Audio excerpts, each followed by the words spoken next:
Good morning, ladies and gentlemen. As I said in the beginning of trial, and you now know, this case is called the People versus Maya Hernandez. But we are here because of two babies. We are here because of 1-year-old Emilio and 2-year-old Mateo. We are here because on June 29th, 2025, the defendant, the biological mother of Emilio and Mateo, chose herself. She chose herself at the expense of her children. She chose herself at the expense of Emilio's life. We are here because on June 29th, 2025, the defendant chose her looks. She chose to make an appointment in Bakersfield, a cosmetic procedure. In her words, a procedure to make her feel more beautiful. That choice, ladies and gentlemen, the choice for her to feel more beautiful, to focus on herself, to focus on her looks, killed Emilio. On that day, she chose the appointment in Bakersfield. She chose to drive from Visalia to Bakersfield with her 2 children. She chose not to get a babysitter, knowing she had options. She chose to bring them to Bakersfield, knowing that she would be permitted to bring the kids into the building and they could wait in the waiting room. But what choice did she make, ladies and gentlemen, when she got to Bakersfield? She chose to leave them in the car. She didn't choose to leave them in the car while she ran inside to get milk. She didn't choose to leave them in the car while she ran to the mailbox. She chose to leave them in the car for 2.5 hours. 2.5 hours where she did not check on them one single time. And ladies and gentlemen, what was happening to Emilio while the defendant was sitting inside the building, while she was chatting with other adults, while she was socializing, while she was in a cool atmosphere? What was happening to Emilio when his mother, the one person who was supposed to protect him, the one person who was supposed to put him above all else, what was happening to Emilio as she sat in the building and ignored her responsibilities? He was burning from the inside out. His body was rising to temperatures that are not compatible with life. You heard that quotation from Dr. Thomas Riley. His body temperatures were not compatible with life. While his mother sat inside, socializing, laughing, chatting, sharing stories about cosmetic procedures, talking about her plans, talking about how hot it was outside. Emilio was perishing in the car while Mateo sat there and watched. Ladies and gentlemen, as adults, we are all entitled to make choices. We get to choose what we do on a daily basis. That's part of being an adult. But the other side to that coin is, as an adult, when you make a choice and that's a bad choice, you have to be held accountable. The defendant in this case on June 29th, 2025 made many, many, many bad choices. All of those choices benefited her at the peril of her children. It is now time for her to be held accountable for those choices. It is time for her to be accountable for leaving her 2 babies in the car, knowing it was dangerous and knowing it was irresponsible. And ladies and gentlemen, you as the jury now get to look at the defendant and tell her that her choices were wrong. That putting her vanity, her looks, her desire to feel beautiful above her children was wrong. Not only was it wrong, but it was criminal. Not only was it wrong and criminal, but she did it knowing it was dangerous, knowing it was wrong, knowing it could harm. And ladies and gentlemen, you are going to convey that message to the defendant. You are going to tell her it's time for her to be held accountable. You're going to tell her what she did was wrong by finding her guilty of the murder of Emilio and the child abuse likely to cause great bodily injury of Mateo. That is the opportunity you are going to get to have at the end of this case. After I speak with you, after Mr. Wakeman speaks with you.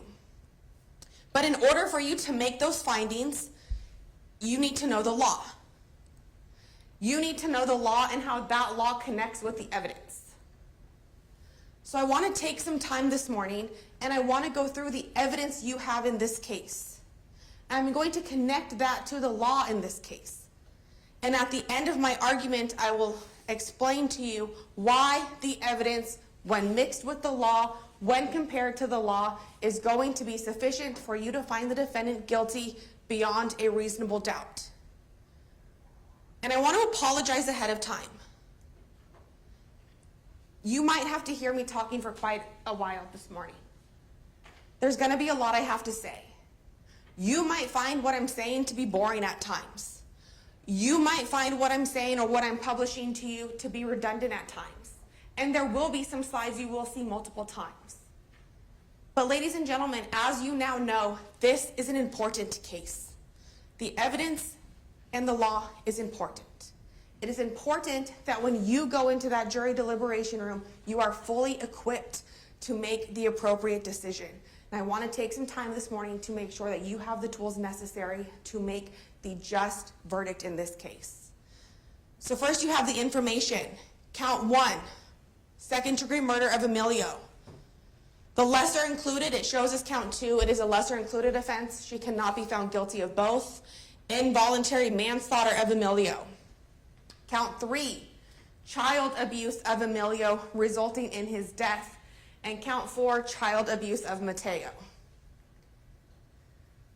Second-degree murder of Emilio, count 1.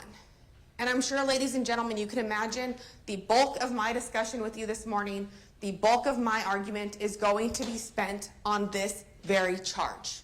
I'm sure you have noticed throughout the evidence that this charge is why we are here today. We are here because Emilio died at the hands of his mother. We are here because she caused his death. She did it with conscious disregard for human life, and she knew the dangers to human life when she acted.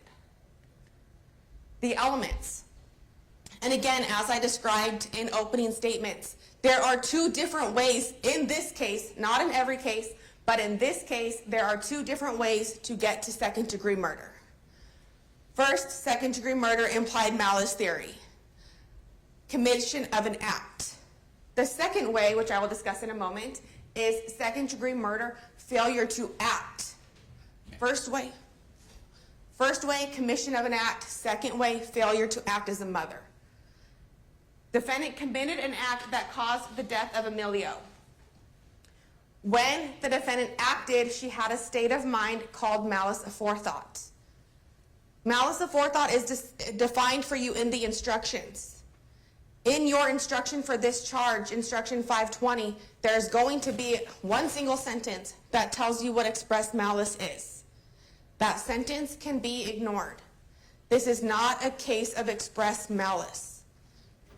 I am not, and I will not argue to you this morning that the defendant had an intent to kill Emilio. We are here for implied malice. And implied malice means she intentionally committed the act. She intentionally left Emilio in the car. That's the act that satisfies the first element of implied malice. The natural and probable consequences of the act were dangerous to human life in that the act involved a high degree of probability that it would result in death. She left Emilio and Mateo in the car for 2.5 hours in the middle of a Bakersfield summer in extreme heats. At the time she acted, she knew the act was dangerous to human life. Ladies and gentlemen, I submit to you that I anticipate most of what this case and today's arguments are going to rely on falls right here. At the time she acted, she knew the act was dangerous to human life. You know, based upon her interviews with Detective McNabb, based upon her actions, based upon her failures to tell anybody inside of the spa that she had her children with her, that she knew her acts were dangerous, that she knew they were dangerous to human life. She got in here and she testified and she told you a different story. I will spend some time going over which of those statements is going to get you where you need to go. And she deliberately acted with conscious disregard for human life. She knew what she was doing, she knew it was dangerous, and she did it anyway. She knew it was dangerous to leave the babies in the car, but she did it anyway. She did it anyway because that day, June 29th, 2025, was about Maya. It was about Maya's wants, Maya's needs. That day was never about Emilio. It was never about Mateo. And it was never about protecting the boys. Second-degree murder, failure to protect. This one, first element, the defendant had a legal duty to protect Emilio, and the defendant failed to perform that duty, and that failure caused the death of Emilio. You will see in the instruction for this crime that a mother has a legal duty to protect. You don't have to guess on that. You don't have to speculate. That is the law. You know that the defendant in this case is the biological mother of both Emilio and Mateo. You know that it was her duty to protect as the mother, and she failed to do so. She gave you this element when she testified. She said she knows she failed to protect them. She failed to protect them because she should have brought them in with her. She should have left them with a babysitter. She should have done absolutely anything, ladies and gentlemen, other than leaving them in a car to burn and perish. When the defendant failed to act, she had a state of mind called malice aforethought. Implied malice, again, ladies and gentlemen, the same requirements for both ways to get to second-degree murder. The only thing that changes is the act versus the failure to act and the failure to perform her duty as a mother. We often hear the term malice, and as in ordinary language, that sounds like a bad word. Like that sounds like we have to have hatred, ill will. No, ladies and gentlemen, not in this courtroom, not in the law. The law will specifically tell you when you're looking at Calcrim 520, malice aforethought does not require hatred or ill will towards the victim. The defendant did not have to be mad at Emilio. The defendant did not have to hate Emilio. It's okay that you saw those photographs of the defendant showing affection and loving Emilio. None of that negates the elements of second-degree murder. Nothing that you saw in those photographs negates implied malice. It's okay that she wasn't upset with Emilio. It's okay that she didn't hate him. It's okay that she did not intentionally kill him. Because none of that is required for second-degree murder, ladies and gentlemen. Now that you know the charges and the law that apply to those charges, how does that intertwine with your duties, with your job as the jury, ladies and gentlemen? It is now your job to decide what happened that day. It is your job to decide what was the defendant thinking that day. What did she know before she got out of the car? It's your job to decide that. And you decide that by taking all of the evidence you have heard, the witness statements, the testimony, the photos, the defendant's recorded interview, text messages to the nurse. You get to take all of that and you decide what happened that day. You decide what was she thinking that day. You apply that to the law. And once you do that, you come to a conclusion. And that is your job, ladies and gentlemen, as the jury. We told you during voir dire that you can't come in with special knowledge. You can't come in with your own medical opinion as to what happened. You can't come in with any preconceived notions about what happened. You can't come in with, oh, the media said this, I'm going to believe A, B, or C. But the one thing we never asked you to leave outside was your common sense. And that's because your common sense is of utmost importance in your deliberations and your deciding what happened in this case. Do not leave your common sense in this courtroom when you go into the jury deliberation room. Take it with you and use it. How did we get here today, ladies and gentlemen? As I've previously described, the defendant made an appointment to drive from Visalia to Bakersfield to receive a cosmetic procedure. Now, when she initially testified on direct, she attempted to make it sound like this was a last-minute sort of thing, that she had to come and there wasn't really much time for planning. But you learned on cross-examination that that was not the case. That she knew about this appointment for at least days ahead of time, and that she had been attempting to schedule this appointment since early May. But more importantly, ladies and gentlemen, you know that this was not a mandatory procedure. This was not a procedure that she needed for her health or well-being. This was an elective cosmetic procedure for the sole purpose of enhancing her looks and helping to make her feel beautiful. So any statements that I didn't have enough time to decide what I was going to do with him or find a babysitter, those go out the window. Because this was all based around the choices she made. This was not an emergent situation. It was not a last-minute situation. The defendant made the choice to drive to Bakersfield with the two boys, Emilio and Mateo. She knew before she left home that she would bring the boys inside the spa with her. They would simply have to wait in the waiting room. She knew that she had a stroller in her car that both of the boys could sit in, be strapped in, just like in their car seats, and sit in the spa. She chose none of that, ladies and gentlemen. She arrived in Bakersfield. She chose to go inside at approximately 2:04 p.m., and at that time, she chose to leave her children in the car.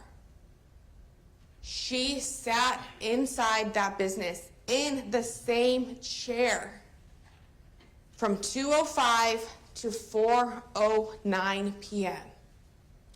Did not move from the chair, ladies and gentlemen. You watched that. She didn't get up to check on her appointment time. She didn't get up to ask how much longer. She didn't get up to tell anybody she was in a hurry. She didn't get up to check on her kids. At 4:09, she goes back for her procedure, and at 4:33, she leaves the building. Even at this time, ladies and gentlemen, 4:33 p.m., she does not leave to go check on her kids. And you heard that through her interviews with detectives. She left to go get her phone to pay. Even when she left at 4:33, her children were not the priority. She did not leave to go get her children. She left to go get her money. Again, with Maya as the priority, not her children. After a 911 call is made at 4:40 p.m. on that day, officers are dispatched around 4:43 p.m. and arrive approximately 4:45 p.m. at the business that day. By the time officers arrive, this was Officer Velez Aguilar and Officer Fahel. Hall ambulance personnel are already on scene providing treatment to Emilio. You saw the body-worn camera, ladies and gentlemen. You saw Emilio's lifeless body on the gurney. Emilio was ultimately transported to Adventist Hospital, where he was treated by Nurse Gabrielle Long and Dr. Thomas Riley. You heard from both of those witnesses. You heard that at the scene, officers also observed Mateo. Now, by the time officers saw Mateo, he was soaking wet, he was red. A lot of that water, that soaking wet, did in fact come from efforts of Harmony and Shelby to cool him down, putting water on him, pouring water on him. But you also heard from Shelby and Harmony that before they started putting water on Mateo, he looked like he was about to have a stroke. He was hot to the touch, and he was sweaty. You heard Ian Blue describe Mateo. He said, it's a term we use in Spanish. It means kind of like wet chicken, the way he looked with his hair wet and stuck to his face when he went into the business. Mateo was also transported to Adventist Health Hospital. Emilio arrived at the hospital at about 5:00 p.m. He was ultimately pronounced deceased at 4:48 or 5:48 p.m. I apologize. You heard from Dr. Riley. They were as aggressive as possible in their attempts to save Emilio. They were as aggressive as possible in resuscitating him. They were as aggressive as possible in attempting to cool his body. They did cool his temperature from about 107 to 101, but that was not sufficient because it was too late. And you heard from Dr. Riley that early intervention could have saved Emilio. The defendant going out to her car to check on Emilio could have and would have saved Emilio. You heard Dr. Riley talk about how heartbreaking it was to see a 12-month-old in the condition Emilio was in. That it was gut-wrenching that he was unable to save Emilio on that day. He even said at one point, physicians are humans too. They don't put on a cloak and not have feelings. And he explained those feelings to you of seeing a 12-month-old boy come in completely lifeless. We'll talk more about his testimony in a few minutes. Mateo was transported to the hospital. While in the hospital, his temperature was approximately 99 degrees. He was fine and he was ultimately released. You heard Nurse Elizabeth Bond explain to you the difference, why Mateo was okay, but Emilio wasn't. And it was because of their age. Emilio was not yet able to regulate his inside temperature because of his age. Mateo had more developed sweat glands, which explains the sweat on the outside of his body when he was located. Video surveillance. The detectives had information. The defendant told them, I left him in the car for 2 hours. She was very forthcoming about that from the start, ladies and gentlemen. The detectives could have rested on that and been like, okay, she told us. They wanted to see what happened that day. They wanted to make sure this was a complete and thorough investigation, so they got the video surveillance from the business. In that video surveillance, you can see the defendant walking up to the business at about 2:04 p.m., ultimately takes the seat by the, not the west door, but the door across, where she sits for the rest of the time until 4:09 p.m. At 4:09 p.m., you see the defendant get up and walk in the area that we have been told is the area of the rooms for service, room B6. You also saw that and can see that on the body-worn camera footage of Detective Barthelms conducting the measurements into the building. The defendant ultimately leaves the building for the first time at 4:33 p.m. You heard about the search of the defendant's vehicle. The infotainment screen was broken. They were not able to get any immediate information from the infotainment system about what specifically was happening in that car. There was a bottle found behind the passenger seat, right by where Emilio's seat was. And ladies and gentlemen, this might seem very minor, but it's not. You heard that the bottle found by Emilio's seat was 2/3 full. You also know that Emilio was strapped into his car seat. He could not get out. If he dropped that bottle while he was still okay, he had no liquids to drink. If he dropped that bottle after he had began to perish, he began to perish pretty quickly before he could even get halfway through his bottle. Neither of those scenarios is beneficial to Emilio. Both of those scenarios tell you that had the defendant gone out to check on them, she could have fixed the situation. You also heard that the defendant had a stroller in the trunk of her car. This also might have seemed like a fairly insignificant find when you heard the evidence. But you now know that it was not insignificant, ladies and gentlemen. This piece of evidence is not insignificant.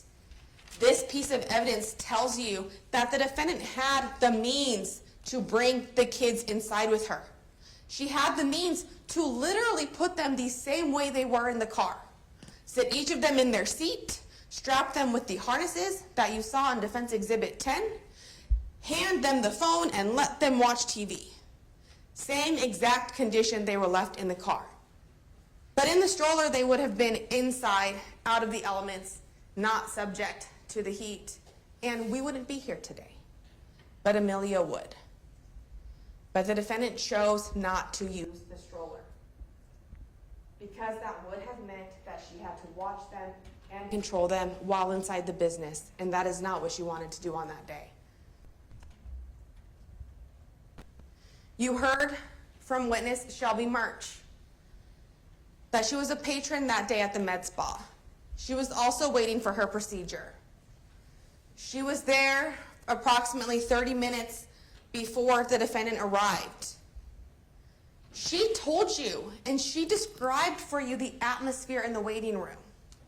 And you ultimately got to see the atmosphere, ladies and gentlemen, but Ms. Murch described it for you before you saw the video surveillance.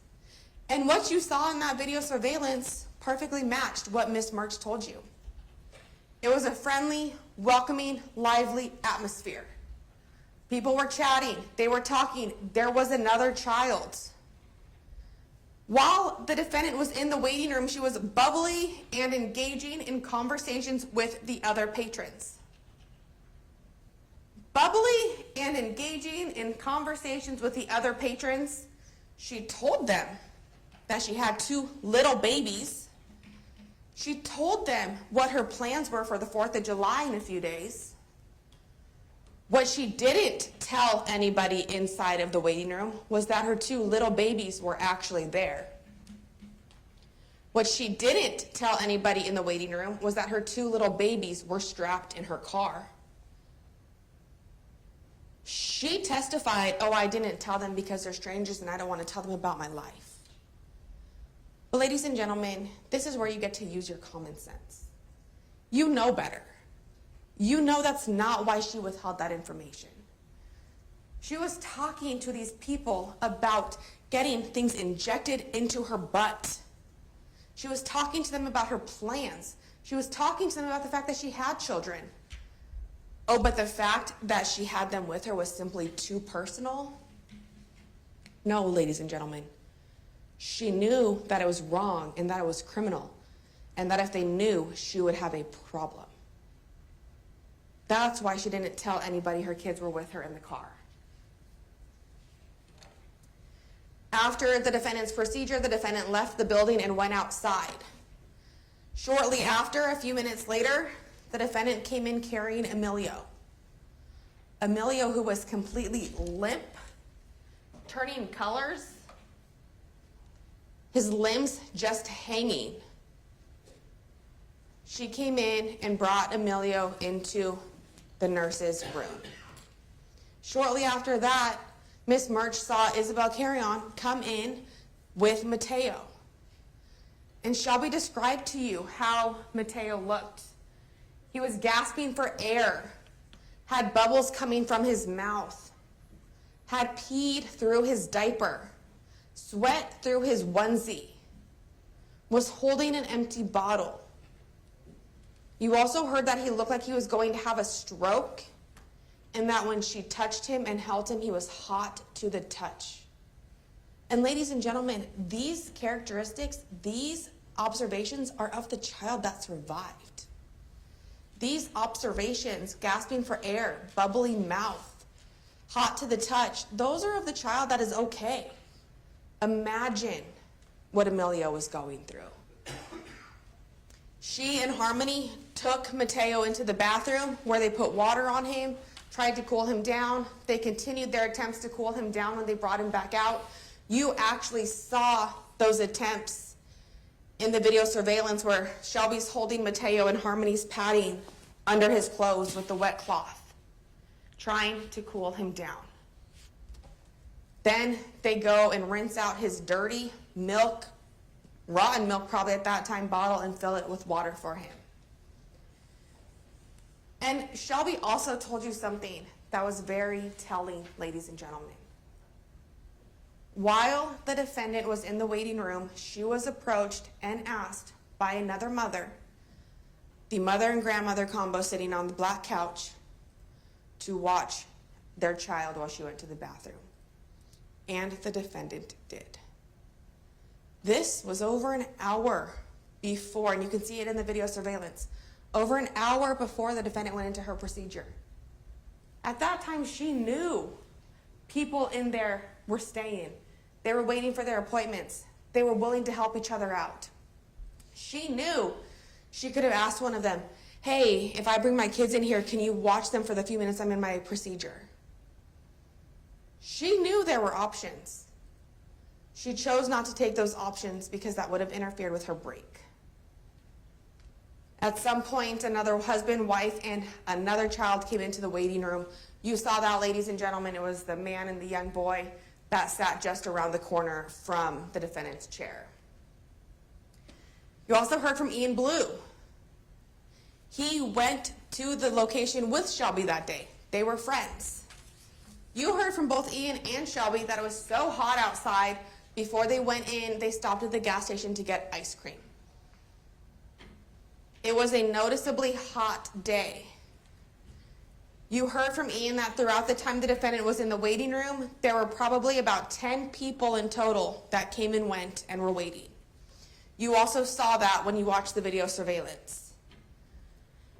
You heard from him that the waiting room atmosphere was friendly, engaging, and all the women were talking to each other.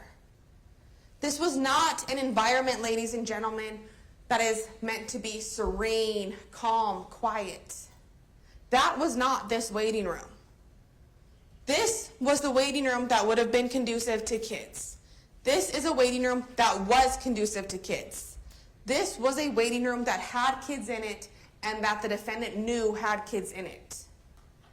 You also heard from Ian, and this was the very important part of his testimony, that at approximately 3 p.m. on that day, he went outside to take his dog to go to the bathroom, Bowser. When he was outside, he was standing by the tree, right by the fence, about 2 to 3 feet from the defendant's car. And he was very clear and unequivocal when he told you, ladies and gentlemen, that that car was not running. There were no signs that that car was running, that any of the systems were running, that there was any air conditioning going on at about 3 p.m. He also told you he had no idea there was anybody inside of the vehicle. There was absolutely nothing to indicate there was anybody inside of the vehicle, and he was unable to see inside due to the dark tint. While Ian was outside, he noticed it was so hot that he had to bring Bowser back inside to get water. Ian recognized that it was too hot outside for his dog to remain outside during the same time of day that the defendant had her kids essentially locked in an inferno with rising heats. Ian thought it was too hot for his dog, but the defendant did not think it was too hot for her babies. Ian was back inside of the business when the defendant left, and shortly after, the defendant came back in with Emilio, followed by Mateo with Miss Carrion after that. And this is where Ian described Mateo as looking like a wet chicken, which is a term that's commonly used in the the Spanish language, according to Mr. Blue. Mr. Blue explained to you that Mateo looked like he was going to have a heat stroke and was gasping for air. These statements, ladies and gentlemen, they might sound redundant. Why did we have to hear the same thing from Shelby that we heard from Ian? And that's because, ladies and gentlemen, these statements show you that they're true. Two different people made the same observations and came in and told you the same thing. That is evidence. That's corroboration that what they saw actually happened. Their testimony is supported by other testimony, other evidence. And while Ian was on the stand, he talked about some of the conversation that was happening inside of the business. He told you, ladies and gentlemen, that when the man and his son came in, there was a statement made that they had to come in because it was simply too hot to wait outside. This statement was made in the same vicinity, in earshot of the defendant. You know this because Mr. Blue specifically told you that he interpreted for the man, and he repeated the statement loud enough for everyone in the room to hear. Not only was this statement made, ladies and gentlemen, there was a conversation that followed. A conversation whereby the people in the waiting room started almost joking about the fact, yeah, imagine how hot it is outside with how warm it is in here, and we have some air conditioning. Those conversations, ladies and gentlemen, took place with the defendant while her kids were trapped in the heat. Even those conversations did not make the defendant think, oh, I should probably go check on them. It is pretty hot. She heard the statements, and much like everything else she did that day, she ignored them as they related to her children. She ignored her children. She did not check on them, even though other people came in and were talking about how hot it was outside. Then you heard from Ms. Carrion, Isabel Carrion, Harmony's assistant. She told you that the defendant came in that day for a treatment to her buttocks area. You later learned it's referred to as a liquid BBL, a liquid Brazilian butt lift. Injections into somebody's butt to enhance the appearance. She's the assistant. After the defendant's procedure, she did not pay right away. She said she had to go to her car to get her phone. Some time had passed. Ms. Carrion was concerned that the defendant was going to leave without paying, so she went outside. Her car, her BMW, the white one in the photograph, was parked directly next to the defendant's. When she got to the car, she saw the defendant holding Emilio and moving him upside down. Not on the phone with 911, not giving CPR, not trying to get help, moving Emilio up and down in the car. This action, ladies and gentlemen, came after, from what you heard from Detective McNabb, that the defendant walked towards the business and then back out. Again, that might seem like a small piece of evidence, but think to yourself. She obviously started walking towards the business because she thought perhaps she could get help. And then realized, but then they're all going to know that I have my kids with me. They're all going to know that I left my kids in the heat in the car. That's not going to look bad, or not going to look good, I apologize. So she turns around and walks back to her car. About 2 minutes later is when Ms. Carrion comes out, sees her in her car, tells her, you need to go get help. Your baby is not okay. At that point, she goes inside, subsequently comes back out and calls 911 at 4:40 p.m. 6 minutes passed in that time period, ladies and gentlemen. Think about 6 minutes and how long 6 minutes truly feels. And you're going to see how long Emilio sat there again without getting the help he needed while his mother, his protector, was trying to figure out how to cover up her actions. You heard from Ms. Carrion that the defendant was not showing any urgency, was not screaming, was not asking for help. Ms. Carrion only knew Mateo was in the back seat because she saw him due to the rolled down passenger side window. The window that was only rolled down after the defendant went back outside. The defendant did not tell her, help my other baby. She just took off with Emilio inside. Isabel saw Mateo in the back seat. She described Mateo as too hot. His skin was red, and flushed all over. He was weak and drenched with sweat. She also described the inside of the car. She initially said that it was hot, very hot.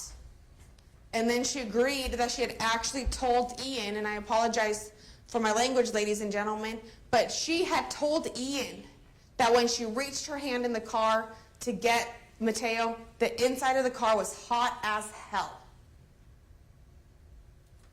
Compare that statement, ladies and gentlemen, to the defendant's description of inside the car during her interviews with detectives. Compare that, the statement of Ms. Carrion, who has no reason to embellish, no reason to exaggerate, to the defendant who said, it's pretty comfortable. When you know, ladies and gentlemen, that there's no way, shape, or form that vehicle could have been comfortable at that time. Ms. Carrion told you that when she got into the car to get Mateo, the car was not running. The air conditioner was not on. Those also contradict the defendant's statements. And again, ladies and gentlemen, and I will encourage you, when you are considering what statements are credible, what statements to give the most weight to, take out CalCrim 226. Put that on your desk while you're thinking of the witnesses. And ask yourself, well, did Shelby, Ian, Harmony, who we'll get to in a second, Isabel, did they have any reason to lie? Did they have any reason to exaggerate? Did they have any bias or interest in this case? Those are things that are outlined for you in 226, things that you get to consider. And the answer to all those questions is going to be no. These are people who did not know the defendant until that day. They didn't know her before, they don't know her after. They were there for some cosmetic treatment and really ended up in a horrible situation. A horrible situation that is probably going to impact their entire lives. So when you are looking at what these people said and you're comparing it to what the defendant said, then ask yourself, well, did the defendant have reason to lie? Absolutely. Did the defendant have reason to downplay? Absolutely. Did the defendant have a personal interest in how the case is decided? Absolutely. Does the defendant have a bias in this case? Absolutely. You take those two statements, you take the inconsistencies, and when you use those with CalCrim 226, you are going to find that you have to believe and give credence and credibility to Harmony, Isabel, Shelby, and Ian long before the defendant. You heard from the nurse, Ms. Pacheco. She explained to you that she is an aesthetic injector. She provides cosmetic procedures to help enhance appearances. These procedures are not medically necessary. Certainly the procedure that the defendant was receiving that day, the liquid Brazilian butt lift, was not medically necessary. These are things to make people feel beautiful. They are elective chosen procedures. She told you that the defendant's procedure took about 15 to 20 minutes.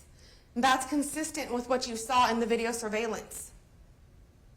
She told you that during the morning hours of June 29th, 2025, she told the defendant that she could bring her kids in. You saw those text messages, ladies and gentlemen. You have them with you in the back if you want to look at them again. That conversation, you know, from both the defendant and from Ms. Pacheco happened before the defendant left Visalia that day. Ms. Pacheco told you that the defendant told her she had to go get her phone from her car because she left it in there because it was dead. The defendant told you that was a lie. That was not what she told Ms. Pacheco. So again, ask yourself, what reason did Harmony have to make that up? Absolutely none. And also look back at her testimony and consider how that testimony came out. She didn't come in here and say, yeah, she said it was dead and that's why she went out and now I know she's lying. She actually couldn't remember right away if that is what the defendant said. She refreshed her memory with the transcript of the statement she gave on the date of the interview. She didn't come in here with any malice. She didn't have an agenda.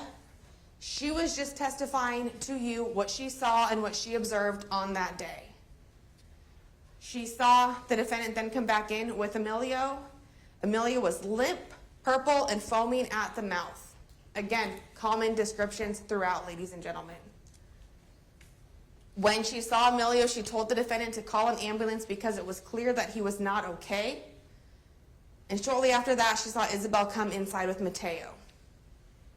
She said Mateo looked very hot, was hot to the touch, and his heart was beating really fast. This is an important statement, ladies and gentlemen, especially in light of what you heard yesterday from Dr. Thomas Riley. Harmony Pacheco, a registered nurse, told you that she felt Mateo's heart rate and it was beating really fast.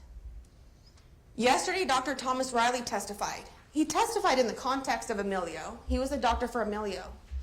But he also told you that hyperthermia, one of the things that happens when somebody's body is going through that, is their heart begins to beat really fast, essentially until it gives out. So you know that this statement is consistent with what could have been happening. And that Mateo might not have been as bad as Emilio, but he sure was on his way had he not been caught when he was. Based on Mateo's appearance, she took him to the bathroom where she put water on him. She then started putting wet cloths on his body to try to cool him down because he looked like he was going to have a stroke. His bottle, was empty and appeared that it had old milk in it, so she had Isabel rinse it out and put water in it. Again, ladies and gentlemen, you know it was old milk because the defendant testified in court and told detectives that she had left each child with 1 bottle of milk. 1 bottle of milk for 2.5 hours, including the drive from Visalia to Bakersfield. Then text messages, you'll have those in the back with you. They just confirm the conversation. Then you heard from Nurse Gabrielle Long. She was the treating nurse to Emilio. She told you that Emilio's temperature was 107 degrees when he came in on June 29th, 2025. And ladies and gentlemen, I want you to consider something very important when you think about the testimony of Gabrielle Long, Elizabeth Bond, and Dr. Thomas Riley. These are medical professionals who, by their own testimony, see emergencies all day, every day. Not a single one of them had to come in here and reference any documents as to this incident. Not a single one of them had issues remembering Emilio or Mateo from that day. You heard Gabrielle Long tell you that she had never seen a temperature that high in her career. She also told you that Emilio's temperature was likely higher when he was in the car before he had been exposed to the airflow outside, exposed to the air conditioner in the ambulance, and transported into the hospital. Nurse Elizabeth Bond, she provided treatment to Mateo. She came in here and told you that Mateo was fine. He was responsive, he was okay. The one thing she noticed that was interesting to her was that Mateo was very clingy to the hospital staff. And she said, this is weird because most children don't want to be around us. Most children go away from us. He was clingy. He wanted to be held. He wanted to be comforted. And why is that, ladies and gentlemen? Because that day, just before he met Elizabeth Bond, he had been abandoned. He had been abandoned by his protector, by the person that's supposed to protect him. He sought out comfort in strangers because he didn't get that from his mother. She explained to you that the difference between Mateo's temperature and Emilio's, again, can be explained by their age, the body's ability to release sweat, regulate its temperatures as the body gets older. Dr. Thomas Riley, you heard from him yesterday. He's been an emergency room physician for 30 years. You saw how he testified, ladies and gentlemen. When he was talking about Emilio, there were times when he appeared he was going to get emotional. He talked about the lengths they went through to try to save Emilio. That Emilio suffered from cardiac arrest in the field. When he came to the emergency room, he was intubated and they were doing resuscitation efforts. When Emilio arrived, he was pale, ashen, cyanotic, meaning purple or hypoxic, not getting air, no oxygen flow to his body, Emilio was literally lifeless, is a quote from Dr. Riley. Literally lifeless. He and other ER personnel attempted life-saving measures for at least 40 minutes. When Emilio arrived, his temperature was 107 to 108 degrees. They took steps to cool him down, including ice packs all over his body and a cooling IV. He described these as being as aggressive as they could to try to save Emilio. He told you that a temperature of 107 is not compatible for life. Someone cannot live. A body cannot sustain that temperature. Heart rate fluctuation caused by temperatures cannot sustain life. Dr. Riley explained to you that being exposed to extreme heats for an extended period of time causes the organs in the body to be impacted, causes a chemical breakdown of the cells. And he described to you that when this organ failure is happening, this breakdown of the cells is occurring, that person experiences these things. The person going through this begins to have an overwhelming sense of heat. They may begin to become overwhelmed and hyperventilate, feel like they are suffocating. He said this person can feel like they are being strangled, all from being exposed to the heat. He also told you that Emilio had signs of rigor mortis, stiffening of the muscles in the body as a result of the body shutting down. And that rigor mortis typically begins to set in within 1 to 2 hours. Emilio's organs and his body had already shut down at least 1 to 2 hours before Dr. Riley had ever seen him.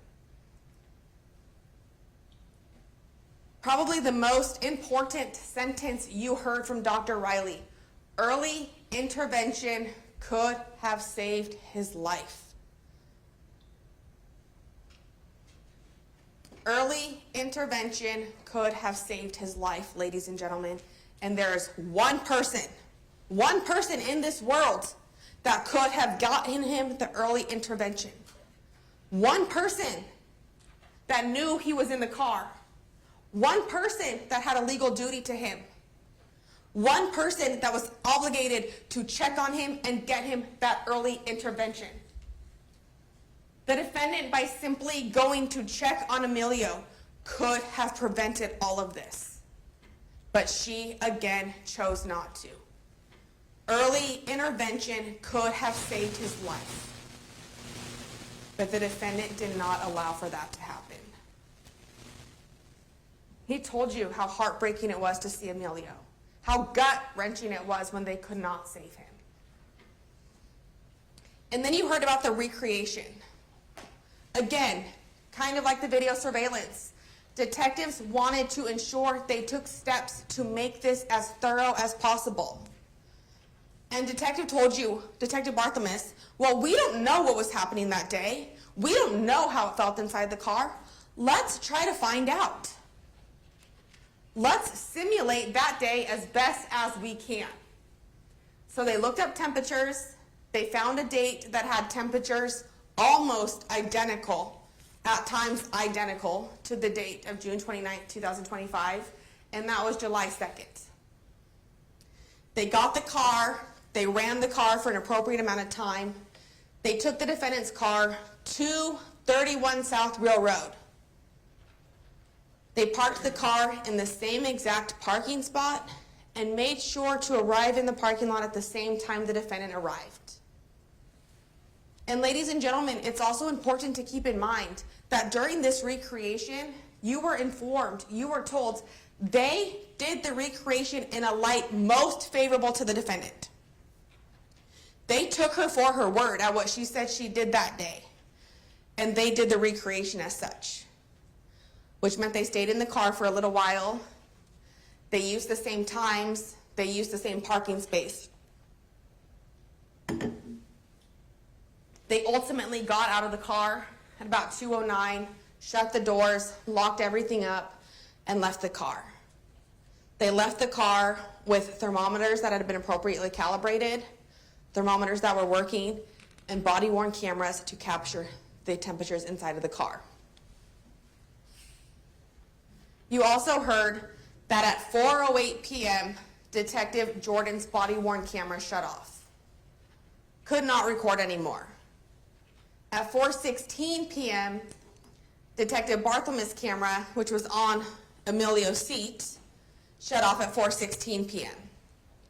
Both of those cameras gave the same notice: critical internal temperature. The car got too hot for an electronic device. It was too hot to sustain an electronic device while Emilio and Mateo were still strapped inside of it. You have Exhibit 75, and that is the item that was judicially noticed by the court, that the temperatures in Bakersfield on June 29th, 2025 at 2:54 p.m. was 101 degrees Fahrenheit. At 3:54 p.m., 102 degrees Fahrenheit. And the high temperature that day was 102 degrees. The high temperature that day occurred while Emilio and Mateo were inside of the car. The temperatures in Bakersfield on July 2nd, 2025, the date of the recreation, 2:54 p.m., 101 degrees.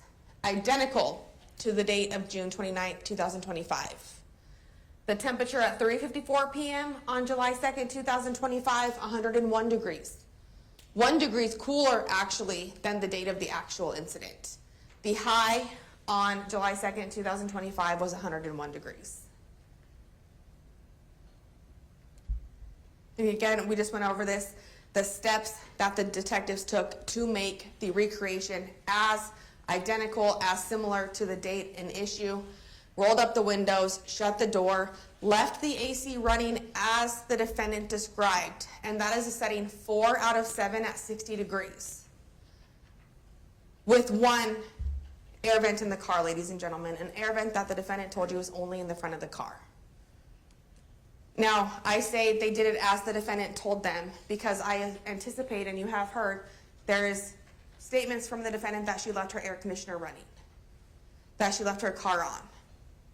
And I urge you, ladies and gentlemen, to accept those statements with caution. Take those statements in light of CalCrim 226. And recognize that although the detectives considered that information in doing the recreation, that is not indicative that they were taking that statement to be true. They were simply conducting the recreation in a light most favorable to the defendant. You do not have any independent evidence that that air conditioner was left on or how it was running at the time. The only evidence you have of any air conditioner came from the defendant, and we'll discuss that in a few minutes. Detective Barthelmess specifically told you the questions they wanted to answer with the recreation. Does the engine shut off after an hour as indicated in the owner's manual? The owner's manual that the detectives bothered to look at, but the defendant never did. The defendant specifically told you she never looked at the owner's manual, doesn't even know if she ever had one. That was in her testimony on direct examination. That could have provided her some useful information when she chose to leave her kids in the car, but she didn't care. What was the internal temperature of the vehicle when defendant left Mateo and Emilio inside of the vehicle? If the vehicle does shut off after an hour, how long does it take the internal temperature to rise? What is the maximum temperature inside of the vehicle once the vehicle is shut off? How long were Emilio and Mateo exposed to these temperatures before defendant returned to the vehicle? And guess what, ladies and gentlemen? They got answers to every single question they had. The car did, in fact, shut off after 1 hour, as indicated in the owner's manual. Even with the air conditioner set as described by the defendant, the coolest Emilio's seat ever got was 80 degrees. And that's because by her own statement, if to be believed, she left it on the middle setting with an air vent only in the front seat. The air wasn't circulating to the back seat. Emilio and Mateo were exposed to temperatures of over 100 degrees for over an hour before the defendant returned to the vehicle. Emilio's seat reached ambient temperatures of 116 degrees. And I say ambient temperatures, ladies and gentlemen, because that is the temperature that came off the thermometer that was essentially hovering in the middle of Emilio's seat. But you heard from Detective Chad Ott that the temperature in Emilio's seat as he was sitting in there was likely significantly higher due to his body being in the seat and his body heat going into that area. Temperatures inside the vehicle. Again, ladies and gentlemen, you have this. You'll have it in the back with you. Was testified to, and it is part of the video surveillance. But the car hit 100.5 degrees at 3:25 p.m. By 3:30, had jumped to 103 degrees. By 3:35, had jumped again to 105.2 degrees. By 3:40, had jumped to 107 degrees. By 3:55, jumped to 110.6 degrees. 4:05, 112.4 degrees. 4:15, the last recorded temperature by body cam camera before it died because of the heat, 114 degrees. And the temperature when detectives opened the doors at 4:33 p.m. was 116 degrees. You'll have the photos of the thermometer. You'll have the video of the temperatures rising. You saw it in court. It was boring. Some might even describe that as painful. But you know what, ladies and gentlemen? You got to watch those temperatures rising in the air-conditioned courtroom. Emilio and Mateo experienced that in real time. They experienced those temperatures rising with nowhere to go, nowhere to escape. You got to have the air conditioning, your bottles of water. I believe we even interrupted to take a short break at one point. Consider how painful that was to watch. And Emilio and Mateo had to experience that in real time. You heard from Detective Chad Ott. You heard about his background, his science. He told you about studies he's participated in, studies he's read. Studies he's read in relation to recreations in babies left in hot cars. And he actually told you that he found the results of Detective Barthelmess' recreation to be quite favorable to the defendant. And he said that based upon the studies he read. For example, one study had to do with temperatures, external temperatures outside of 73 to 93 degrees. And the internal temperature of that car rose to 135 degrees, ladies and gentlemen. Detective Ott told you that the manner in which the recreation was conducted was scientifically sound, that it was done in the way to best achieve the most accurate results, and he even told you that he was quite impressed by the amount of effort that had been placed into recreation. He was impressed by the steps the detectives took and thought about to make this recreation as accurate as possible. And then again, the video surveillance. Ladies and gentlemen, we sat through that video surveillance. About 2 hours in court. There wasn't sound, there wasn't talking. Almost the entire time, we watched the defendant sit in one single chair. Again, it was boring. We might even call parts of it, most of it, or all of it painful. But again, ladies and gentlemen, you experienced those 2.5 hours in the comforts of an air-conditioned courtroom. Emilio and Mateo, they experienced those 2.5 hours trapped inside of a hot car during the hottest time of day. And I say trapped because they had no way to get out. They had no means to get help. They were trapped in an inferno, ladies and gentlemen. So yes, it was painful to sit there for 2 hours, but you had water, you had air conditioning, you had airflow throughout the courtroom. Emilio and Mateo did not get that same courtesy from their mother.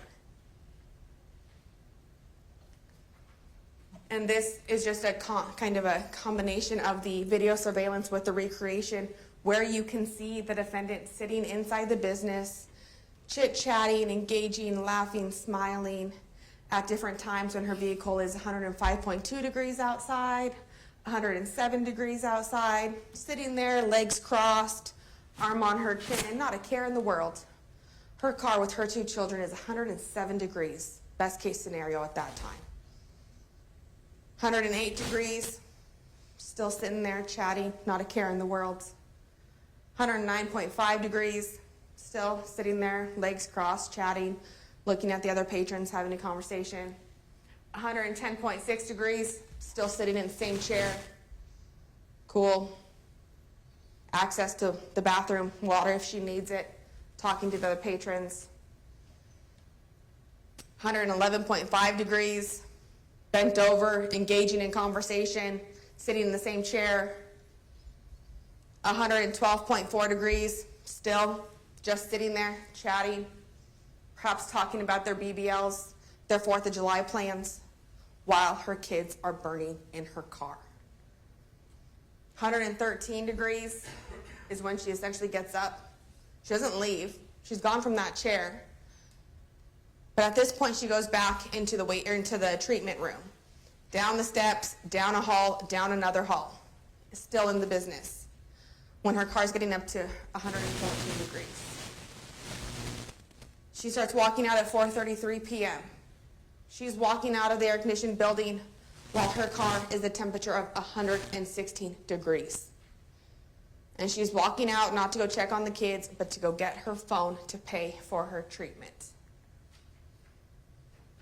You heard Dr. Glineski testify about the autopsy. He performed the autopsy of Emilio. This autopsy took place on July 5th, 2025. And he explained to you that Emilio had edema, or commonly referred to as swelling of the brain. The brain swelled, and it continued to swell and swell until it began to shut down. The shutting down of the brain caused the rest of the organs to begin to shut down. He also told you that somebody going through this edema, swelling of the brain, can feel it within their body. They experience it. This is not a quick death, ladies and gentlemen. This is a slow, painful death where the person begins to feel lethargic. They begin going limp, perhaps unable to speak. They lose the bodily functions. They may urinate, may defecate on themselves because the organs preventing all of that are no longer working. This person might start having seizures and will likely show foamy secretions, all things that were present with Emilio. Dr. Glineski explained to you that the body begins to shut down at 104 degrees. But when Emilio arrived to the hospital at 5:00 p.m., his temperature was 107 degrees, which is probably lower than it was in the car. Emilio's body began shutting down a significant amount of time before he was found by his mother or by the ambulance personnel. Dr. Glineski, in addition to Dr. Riley, told you that it is impossible to survive a temperature of 107 degrees. Dr. Glineski, impossible to survive. Dr. Riley, that temperature is not compatible with life. The cause of death was hyperthermia, commonly referred to as heat stroke. And this is where his testimony got interesting, ladies and gentlemen. He told you that he initially, and he wrote on the death certificate, that the manner of death was an accident. But he explained to you why he made that finding. And he said, I hate making findings like this because I have to do it based upon just a little bit of information. Just the information that his investigator provides to him. He told you, I was 50-50 on accident versus homicide. And again, ladies and gentlemen, it's important to recognize and consider these are medical terms. Medically an accident, medically a homicide. This is not a legal term. It is not a legal definition for you to consider. You are the judges of whether or not this was legally murder, legally homicide. These are medical terms. Homicide meaning the death at the hands of another. He told you he didn't have enough information about the defendant's intent or mind state. He didn't have her recorded interviews. He wasn't able to watch those. And he told you that his opinion would likely change were he to find out that she knew it was dangerous and she did it anyway. He was 50-50 before he had information on whether or not the defendant knew the dangers and acted anyway. So he said accident, but he told you that this likely could have been a homicide as well, medically speaking. Now, let's talk about the defendant's interviews, ladies and gentlemen. You will have these interviews with you. You will have them in the back. You can watch them. And as you heard in opening, and as I told you today earlier, and you probably gathered through the course of the evidence, the crux of this case, the crux of your decision is going to be, what did the defendant know and when did she know it? Her interviews, both her first interview on June 29th and her second interview on July 3rd, give you those answers. She admitted to coming to Bakersfield, leaving the kids in the car, had the kids strapped in the car. Those items of evidence, ladies and gentlemen, are uncontested. Nobody's arguing those. Nobody's saying they didn't happen. But one thing she did say in her first interview was she did not know how long she left the children in the car. But you know, after watching the video surveillance and hearing her testimony, that she did know how long they were in the car. She knew how long she was in the business. She was wearing an Apple Watch. Between 2:27 p.m. and 4:08 p.m., she checked her Apple Watch no less than 45 times. She knew how much time was passing. She knew she wasn't just going to be in there for the quick 15 to 20 minutes. She knew that after the first 20 minutes. She knew that after the second 20 minutes. She knew that after an hour passed. And at 3:33, ladies and gentlemen, the nurse specifically told her there was still another person ahead of you. At 3:30, and almost an hour and a half of having been in the business, she knew it was still going to be probably another 40 minutes. And she continued to sit in that chair without any actions. She said in her first interview that she left her phone with her kids because they were watching TV. That she propped it up on the headrest so that they can see it while they were sitting in their chairs with their cookie, their one bottle of milk, and their candies. In her second interview, she tells detectives that she didn't bring the kids inside because they were sleeping and she didn't want to wake them up. So were they watching TV or were they sleeping, ladies and gentlemen? These might seem like small inconsistencies, but it's the inconsistencies that tell you whether or not she is being completely honest. Whether or not she's being completely honest with the detectives, and whether or not she was completely honest with you in court. She estimated she was in the waiting room for about an hour. You know that's not true. She knew that wasn't true. She admitted that she did not go to check on the boys at any time. She told you that when she went back to her car, the car was still running. You know from Ian's testimony that that's not accurate. You know from Isabel's testimony that that's not accurate. You know from the recreation that that is physically impossible. Isabel told you that it was hot when she got back to the car. It was not on. The AC was not running. It was hot to the touch. She told you that Amelia was hot to the touch, that Mateo's cheeks were red. That's what alerted her that something was wrong. Those statements, those observations are not consistent with her statement that her car was still running, that her air conditioner was still on. And she says, it sounds stupid for me to say, like, oh, like, I didn't mean for that to happen because, like, I did leave them, but I thought they were going to be okay. It sounds stupid for me to say. Why did she say it that way, ladies and gentlemen? It sounds stupid for me to say I thought they were going to be okay because I know better. It sounds stupid for me to say this because everybody knows better. Then she says that she knew her sister would probably say yes if she asked her to watch Mateo and Emilio, but she didn't want to irritate her. That statement was also different than how she testified on the stand. We'll talk about that in just a moment. Then she testified on the stand that her concern was not that the kids would be running around in the waiting room. Her concern was that they were sleeping. But in this first interview, just hours after the incident, ladies and gentlemen, about 8:25 p.m. on June 29, 2025, she says, Detective McNabb asks her, so your concern was they'd be running around the waiting room without you? She said, yeah. Your concern is they would be running around, which is why you didn't bring them in? Yeah. But now you know she had a way to prevent that. She had her stroller. She could have buckled them in their stroller.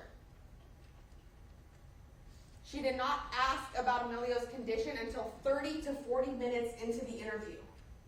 Right as the detectives were telling her they were going to take a break, she asks about Emilio's condition. Why did she wait that long to ask? Because she already knew. Because she knew what she did. She knew before she did it, it was dangerous. And at that time, she knew everything had come full circle and the dangers she knew existed actually happened. She said that she knew that leaving the children in the car was a bad decision, acknowledged that her story about the air being on did not make sense when considered with all of the evidence, told Detective McNabb that what she did was irresponsible. She told Detective McNabb that she thought about the fact that it was irresponsible when she got out of the car and left the babies inside. She told you yesterday, ladies and gentlemen, that she didn't realize it was irresponsible until after the fact. June 29, 2025, 8:25 p.m., thought about the fact that it was irresponsible when she got out of the car and left the babies inside. That's implied malice murder, ladies and gentlemen. That's an admission to knowing it was dangerous and acting anyway. Detective McNabb, you know have you heard the radio ads about not leaving your kids in the car? I mean, a lot of cars nowadays, when you get out of the car, they tell you to make sure to check for your kids. Like it's, that's kind of an irresponsible thing to do. Defendant, yeah. Detective McNabb, I mean, do you know that? Defendant, yeah. Detective McNabb, okay.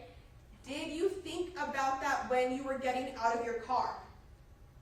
Ladies and gentlemen, these questions could not be more clear. Did you think about the dangers when you were getting out of your car? Defendant's answer, yeah. So this storyline that you heard yesterday, that she didn't realize it was bad, dangerous, or irresponsible until after the fact, you cannot believe that testimony, ladies and gentlemen. You cannot compare that testimony and her incentives to lie, her reasons to lie, with the statements she made to Detective McNabb under completely different circumstances and believe her in-court testimony. You cannot. It doesn't work. I mean, Detective McNabb, if you knew that and you thought about it, what made you think it was okay to leave them? I don't know. Well, ladies and gentlemen, if she was truly misunderstanding what Detective McNabb was asking her, as she wants you to believe, when he's asking her what made you think it was okay to leave them, her answer is, oh, because beforehand I didn't realize it was bad. I'm sorry. I misunderstood you, Detective. I now understand it was bad. I now understand it was dangerous. I didn't realize you've been asking me about what I knew beforehand. That's not her answer. That was never her answer. And look at this recording. Consider this recording, ladies and gentlemen. She is not confused by the questions. She does not have to ask the detectives to repeat their questions. She understands what she's being asked and she answers them directly. And now we're moving on to the defendant's interview number 2. Some more statements that show you that this is exactly second-degree murder. Detective McNabb, but I do want to just talk a little bit about what you were thinking as this was going on, okay? There's a lot of talk in have you ever heard like the radio ads about not leaving your kids in the car? You have? Question mark. Watch the video. He says you have with a question mark because she's nodding her head. What did you think could happen if you do leave them? Like prior to this happening, did you understand? Prior to this happening, did you understand? Clear as can be as to the timing the detective is talking about, ladies and gentlemen. And I understand the circumstances are different, but what do you think could happen if you left your kids there? Defendant, what happened, I guess? Then he follows up. What happened with Emilio? Question mark. Did you know that prior to this happening? Completely unambiguous question, ladies and gentlemen. He does not say, do you know this? Do you know this now? Is this your current understanding? He says, did you know that prior to this happening? Defendant responds, I seen the news and stuff, but I didn't really think that would happen. I knew it can happen, but I didn't think it would happen to me. You saw the news? Like, have you seen news of this happening before? I mean, not actually, but I've heard people talk about it. Is there anything specific come to mind or just in general? Just in general. I knew this was bad in general from hearing people talk about it because everybody knows it's bad. This is information, ladies and gentlemen, that this day and age you cannot avoid. You cannot avoid knowing that leaving babies in a car can result in death. Everybody knows that. It's in the news media all the time. It's in ads all the time. Okay, did you think about that as you were getting out of the car? Again, another opportunity for the defendant to say, oh, you've been asking me if I thought it was dangerous before I did it? Let's back up, detective. I thought you were just asking me about if I knew it was dangerous now. This is yet another opportunity for her to say, oh, I've been misunderstanding you. But she doesn't, because she knew exactly what they were asking about. She says, I thought it's not like I just left him in there for him to fucking die. That's her statement, ladies and gentlemen. That's from the defendant's mouth when she's being asked about the dangers that she knew.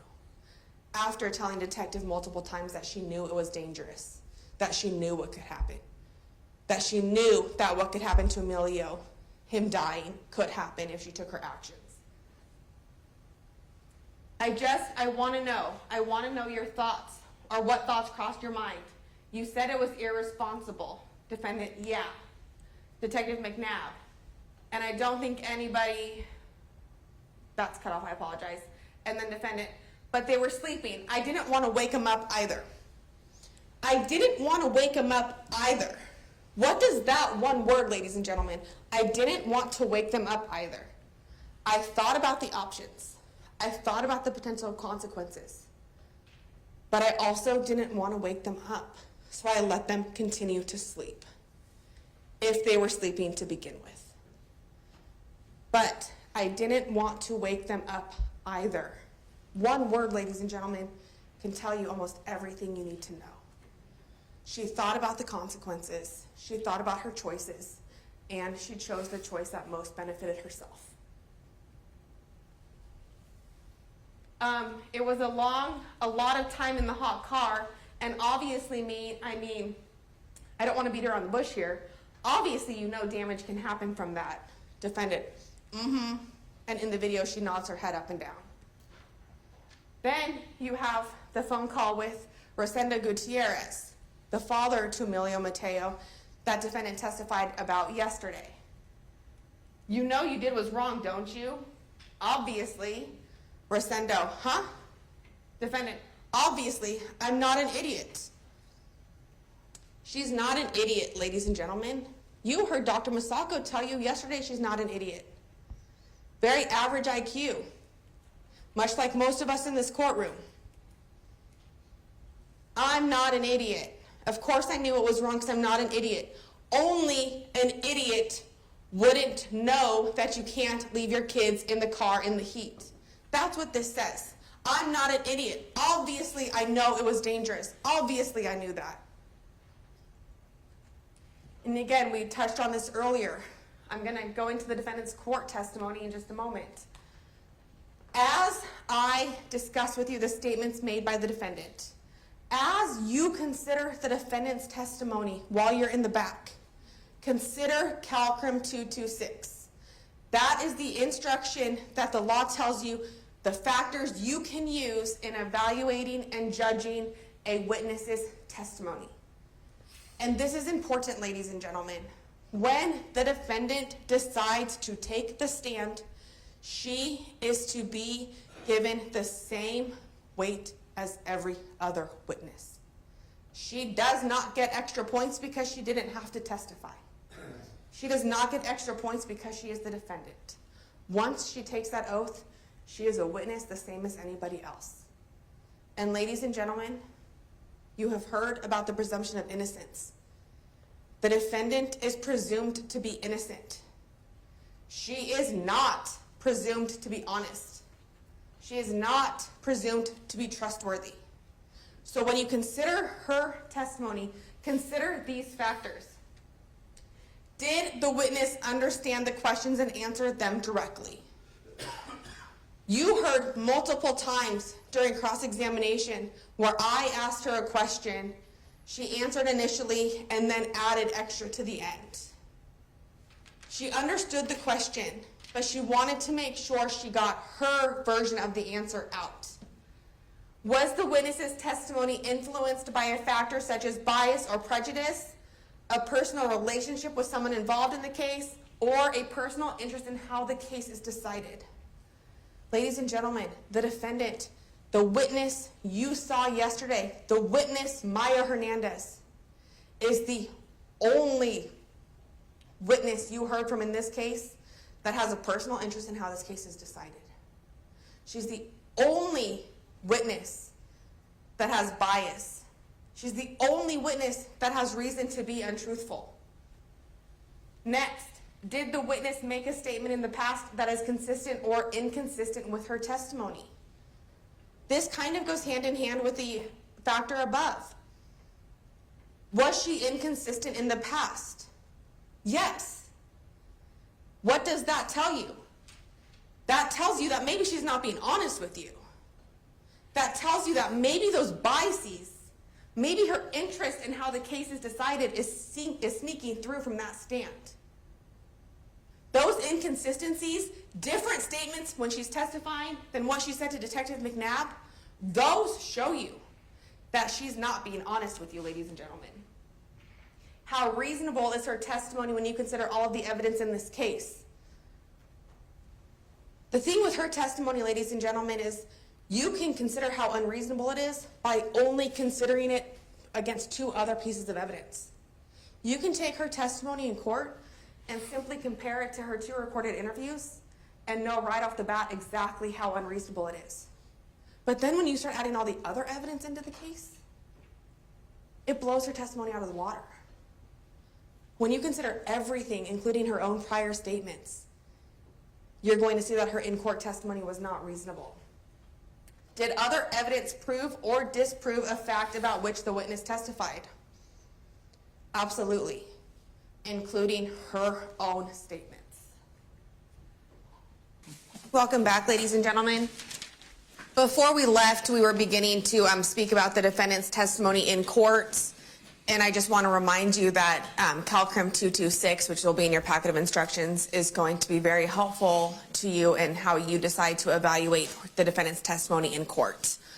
So first, we heard from the defendant that she made an appointment for a liquid BBL in Bakersfield for the date of June 29th, 2025. You heard at the beginning of her testimony on her direct examination, she attempted to kind of characterize this as a last-minute type of appointment that she didn't have prior notice of. But then you heard on cross-examination that she did in fact know about this appointment for many days ahead of time, and that she had been working on scheduling this appointment since early May. Plenty of time to make arrangements for her children. Chose not to. She told you during her testimony that she had asked her sister to babysit, and her sister said no. Again, this is another one of those things that might sound fairly insignificant, might be a small point to make, but it shows you that she was not being honest with you. Because you heard in her testimony, or her interview, I apologize, with Detective McNabb, that she specifically talked about her sister and the potential of her sister babysitting. And she specifically says, I know if I asked her, she would say yeah, but I mean, like, I know it irritates her. That is not, I asked my sister and she said no. That is, I knew that was an option, but I didn't want to annoy her, so I chose not to take that option. That's evidence of a lie, ladies and gentlemen. You heard that she took both of the boys with her from Visalia to Bakersfield for the appointment, that she knew before she left Visalia that she could bring the boys inside with her. She didn't bring the boys in with her because they were sleeping. Now, this is consistent with her second statement to law enforcement, but it is inconsistent with her first statement as well as her other testimony in court. And that is the fact, ladies and gentlemen, that she left the TV on for them. If they were sleeping and you don't want to wake them, turning on their favorite show, Paw Patrol, probably is not the appropriate route you want to take. The story that they were sleeping does not fit with the other evidence or the actions that the defendant herself said she took. She also said when she testified that one of her concerns was not the fact that the boys might be running around the lobby while she was in getting her appointment. But you saw, and you can see again if you choose to watch it while you're deliberating, her recorded interview where she does say her concern was that they would be running around. You also now know that there was a solution to that should she have chosen to take it. She told you that she got out of the car about 2 p.m. and went into the business at 4:33 p.m. And it's important, ladies and gentlemen, that you look at these consistencies, and when you look at what she admitted to in court, look at those admissions and compare them to the physical evidence. She admitted, and she was consistent with the things that there was evidence completely showing her to have been doing. This was thought out testimony. Again, she's not an idiot. She's a smart girl. She knew what she was doing and she knew what her plan was. She knew what her plan of attack was for her testimony. I'll admit to the things that I can't fight. I'll admit to the things that aren't that relevant. But I'm going to deny the issues. I'm going to deny my knowledge. I'm going to tell them I misunderstood. These were planned actions. This was planned testimony. And I think that came off very clearly throughout her testimony. She admitted that she never left to check on the boys. Again, that's going to be very hard to dispute based upon the video surveillance we watched in court. Acknowledged that she was checking her watch throughout her time in the business and that her watch did in fact display the time when she was looking at it. Left her phone in the car for the boys to watch Paw Patrol.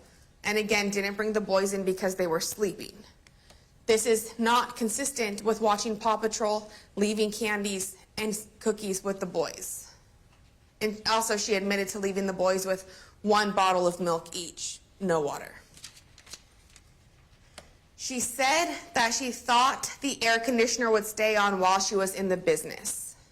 And ladies and gentlemen, again, I'm going to point out one word that I want you to pay close attention to. Every time you heard the defendant mention leaving the air conditioner on, she used the word, I thought it would stay on. Never once did she say, I knew it would stay on. And that is because she didn't know that. Because she had never read the owner's manual. She thought it would stay on, and that thought was wrong. But thinking that the air conditioner would stay on and thinking that that would make her actions okay also tells you that she knew it was wrong and dangerous to leave them in the car in the first place, or else she wouldn't have to reiterate these actions to you. She told you that she did not know if it had stayed on because, again, she never went to check on the boys. She never went to check on the car. She never left the business. She knew she was inside of the business for a long time, And at 3:30, she had confirmation that it would be at least another 20 to 40 minutes before her procedure. So even painting this in the light most favorable to the defendant, at that time, she could have thought, well, I'm not going to miss my appointment, so let me go check on them. But she didn't. Because at no point during that 2.5 hours, during that day, during the Maya day, were her children her priority or her thoughts. She had a stroller with her that she could have strapped the boys in and brought them inside with her. You saw that in Defense Exhibit number 10. She knew what high temperatures could do to a body. And ladies and gentlemen, not only did she know what high temperatures and high fevers could do to a body, she knew what it could do to her children because she saw it happen to Mateo in the past. More knowledge of the dangers of what her actions could cause that day. She did not tell a single person that her babies were in the car. She told you she didn't tell people because she doesn't tell people her business. Well, ladies and gentlemen, she's chit-chatting for 2.5 hours. If you're really not telling people your business, you're not going to tell them that you're there to get butt injections. If you're really not telling people your business, you're not going to tell them in the first place that you have 2 kids. If you're not telling people your business, you're not going to sit there and talk about your 4th of July plans. If your life is that private that you don't want them to know anything about you, you sit there, you have your hands in your lap, and you are quiet. No need to participate. Or even more so, if your life and your privacy is that important to you, you wait in your car for your appointment. She didn't not tell people that her kids were with her because she was a private person. She didn't tell people her kids were with her because she knew it was wrong, she knew it was criminal, she knew that could get her in trouble. That is the only reasonable explanation as to why she did not tell the other patrons her kids were with her. It's the only logical explanation that she didn't tell the other patron her kids were with her. She didn't tell a single person that she was in a hurry. She didn't look at Shelby, Ian, or the 2 women on the couch. Hey, my kids are with me. Do you guys think I could jump your appointment? Hey, my kids are with me. I'm in a really big hurry. Would you mind if I went first? None of that. She didn't text the nurse and say, hey, I'm in a big hurry. How long is it going to be? Hey, can you get me in? I'm in a big hurry. What she did tell you was that she was blowing up the nurse's phone, essentially telling her she was late for her appointment and was in a hurry.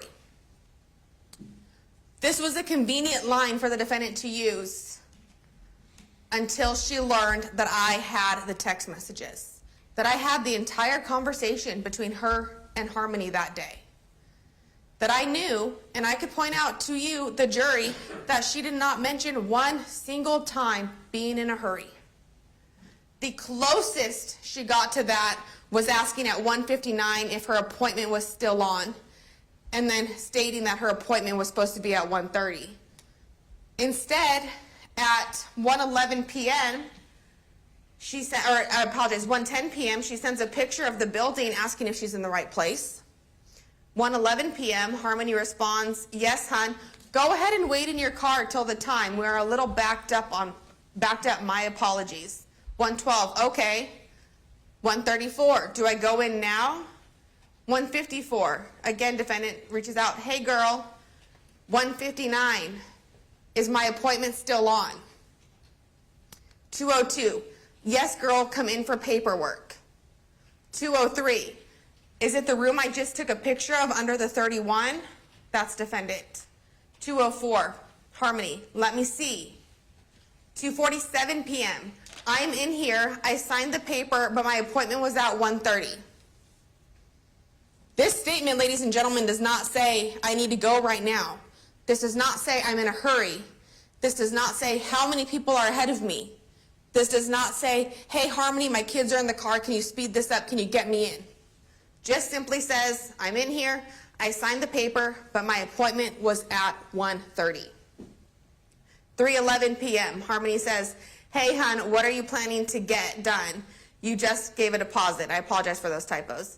3:11 p.m. BBL, the defendant responds. 3:12 p.m. defendant, I did the deal for the payment plan.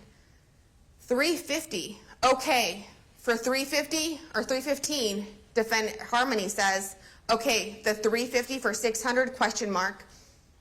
$316, the defendant says yes. Again, in this time period, between $139, $140, and $316, there's no mention of, hey, I'm in a hurry. Do you have an estimate? Hey, we've been texting. Can I go wait in my car and can you text me when it's time to go? My kids are with me. You don't see any of that, ladies and gentlemen, because that didn't happen. $327, defendant. But they said they would add $50 to the BBL and then another $50 because they rescheduled me 2 times. 3:33 p.m., Harmony. Okay, that's fine. You're next after my client's mom, hun. 3:33 p.m., she knows it's going to be another 20 to 40 minutes, and she continues to sit in the chair. 3:34 p.m., thank you with a question mark. 3:35 p.m. from Harmony, no, OMG, thank you for your patience. Thank you for your patience, Maya Hernandez, as your children are sitting in your car burning to death. None of this conversation, ladies and gentlemen, reflects any intention of I was blowing her up to let her know that I was in a hurry. Again, another lie the defendant tried to tell you. The defendant told you that Harmony was lying when she said the defendant told her that her phone was in the car because it was dead. What incentive, what reason does Harmony have to be untruthful about that? On the flip side, what incentive, what reason does defendant have to tell her that her phone's in the car because it's dead rather than my phone is in the car because my kids are in there? Every incentive, because telling her that her kids have been in the car is her confessing to what she knew was a crime. Her confessing to something she knew was dangerous. Then she starts telling you she did not know it was bad to leave her kids in the car before she did it, only after. Completely inconsistent with her prior statement to Detective McNabb. Did not know it was dangerous to leave her kids in the car before she did it, only after. Didn't realize that detectives were asking her about what she knew beforehand. And then she says, I was just trying to take accountability. I was trying to take accountability for what I did. And ladies and gentlemen, you now know from her testimony and from her actions that when she said, I was just trying to take accountability, what she meant was, I was trying to take accountability until I realized just what taking accountability would mean for me. Again, thinking about Maya. I was just trying to take accountability, and now here I am facing murder. That was a little bit more accountability than she thought she was signing up for. That was a little bit more accountability than she thought she was accepting when she made those initial statements to Detective McNabb. And you have those statements. We've already talked about them. But again, ladies and gentlemen, as I've been telling you, you are going to have to ask yourselves, what did she know and when did she know it? Those answers are going to come from her statements and her actions. Have you heard the radio ads about not leaving your kids in the car? What did you think could happen if you do leave them? Prior to this happening, did you understand? She answers in the affirmative. Yes, I knew prior to this happening. These are very clear questions, ladies and gentlemen. These questions were not random questions that Detective McNabb just came up with. You heard Detective McNabb. He is a seasoned detective. He knew the answers he was looking for, and he knew the questions he had to ask. He knew he needed to get the answers that she knew beforehand, she knew prior, which is why you hear it worded the way it was. Like, prior to this happening, did you understand? What did you think could happen? What happened, I guess? What happened to Emilio? Question mark. Did you know that prior to this happening? Not do you know that now? Not do you understand that or recognize it now? Did you know that prior to this happening? And she talks about having seen the news, having heard people, knowing it in general. She knows that it is wrong. She knows this in general because as you heard from her mouth, as you heard from Dr. Masako, she is not an idiot. She knew it was wrong. She told you she knew it was wrong. Did you think about that when you were getting out of the car? Yeah. There is absolutely no way, ladies and gentlemen, to misunderstand this sentence as being something that was referring to what she understood in that moment. Did you think about that when you were getting out of the car? Yeah. I mean, if you knew that and you thought about it, what made you think it was okay to leave them? I don't know. She didn't say right here, I thought it was okay to leave them because I didn't think it was dangerous. She did not say, I thought it was okay to leave them because I did not think it was wrong. I don't know why I did it because I knew it was wrong and I knew that beforehand.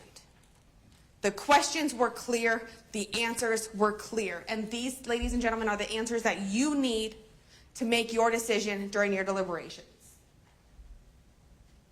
So let's talk about the defendant's interview versus her in-court testimony. During her interview, she knew what she did was irresponsible. She knew what she did was irresponsible before she left the kids in the car. She knew that leaving the kids in the car was dangerous. She knew leaving the kids in the car was dangerous before she made the decision to do it. She knew what happened to Emilio could happen if you leave kids in the car, and she knew that before she decided to leave the kids in the car. She knew the dangers of leaving kids in the car from hearing people talk about it. Now, ladies and gentlemen, consider the circumstances that those statements were made under. She knew something bad happened to Emilio. I apologize, this says Mateo. She had not been charged with any crimes yet. As she's sitting there with Detective McNabb, she does not know she's facing murder charges. She's not been charged with murder. She did not have a lawyer yet. She did not know the elements to murder. She didn't know the difference between murder to manslaughter to child abuse and neglect. She didn't know this case would revolve around what she knew and when she knew it. All she knew is something bad happened, they're asking me questions, I'm answering, I'm thinking I'm taking accountability. So let's talk about how that changed when she got to court and the circumstances yesterday. In court, she says she didn't know it was dangerous until after the fact. Must have misunderstood what the defendants were asking her. Well, ladies and gentlemen, that statement alone tells you you got to ignore everything she said about that. Must have misunderstood. You saw the questions. You heard the questions. They were unambiguous questions. Didn't realize they were asking her about her knowledge before the incident. Prior to getting out of the car, prior to the incident, when you got out of the car, were you thinking about this? Those are not confusing statements, ladies and gentlemen. Was only saying that she knew it was dangerous after the fact. So let's talk about the circumstances that she made those statements under, ladies and gentlemen. She made those statements to you on December 15th, 2025. She made those statements to you during trial. She made those statements to you after she watched the entire trial. Opening statements, evidence. She made those statements to you after she had an attorney. She made those statements to you once she saw the people's opening, my opening, where I outlined to you everything required for second-degree murder implied malice, where I outlined that implied malice requires that she knows the actions are dangerous to human life before acting and did it anyway. She made these statements after she had that information. She made these statements in court after she heard her attorney say, just convict her of involuntary manslaughter. She didn't have the requisite knowledge. She made those statements yesterday after she knew that this case, that the difference between involuntary manslaughter and murder is going to rely solely upon what she knew and when she knew it. So now, ladies and gentlemen, you take all of those factors, the inconsistencies, the reasons that she has to lie, compare all of that to 226, compare all of that to her prior statement. And the only thing that you're going to be able to do is determine that you have to ignore those statements because they were lies. They were made up to support her case. They were made up to help fit with the law as she had learned it by the time she made that statement. The reliable statements as to what she knew and when she knew it are the statements that she made the evening of June 29th, 2025, and during the day on July 3rd, 2025. So again, second-degree murder. The defendant committed an act that caused the death of Emilio. When the defendant acted, she had a state of mind called malice aforethought. She intentionally committed the act. And I think, ladies and gentlemen, you're going to find that this element's not going to be very contested by the defense. This element is also required for involuntary manslaughter. The natural and probable consequences of the act were dangerous to human life in that the act involved a high degree of probability that it would result in death. The act did not have a high probability that it would result in death. The act did result in death, ladies and gentlemen. The act in itself, leaving kids unattended in a car for 2.5 hours, has a high likelihood that death will result, and in this case it did. At the time she acted, she knew the act was dangerous to human life. I knew what happened to Emilio could happen if I left them in the car. I knew it was irresponsible to leave them in the car. I knew what could happen to Emilio could happen, and I knew that before I left him there. I knew it was irresponsible to leave them in the car, and I considered that fact before I got out of the car. She deliberately acted with conscious disregard for human life. This means she knew the consequences, she knew the dangers, and she did it anyway. She knew it was dangerous to leave them in the car. She knew what could happen if she left them in the car, but she did it anyway. Failure to protect. The defendant had a legal duty to protect Emilio, and the defendant failed to perform that duty, and that failure caused the death of Emilio. When the defendant failed to act, she had a state of mind called malice aforethought. Implied malice, again, she intentionally committed the act. The natural and probable consequences of the act were dangerous to human life in that the act involved a high degree of probability that it would result in death. Again, same elements. At the time she acted, she knew it was dangerous to human life. Those same statements from interviews 1 and 2 apply to this, ladies and gentlemen. She deliberately acted with conscious disregard for human life. She knew it was dangerous. She did it anyway. Again, malice aforethought does not require hatred or ill will towards the victim. It's okay that you heard that she loved her children. It's okay that she got emotional talking about the death of Emilio. It's okay that you saw the photographs of them at the pumpkin patch at the beach.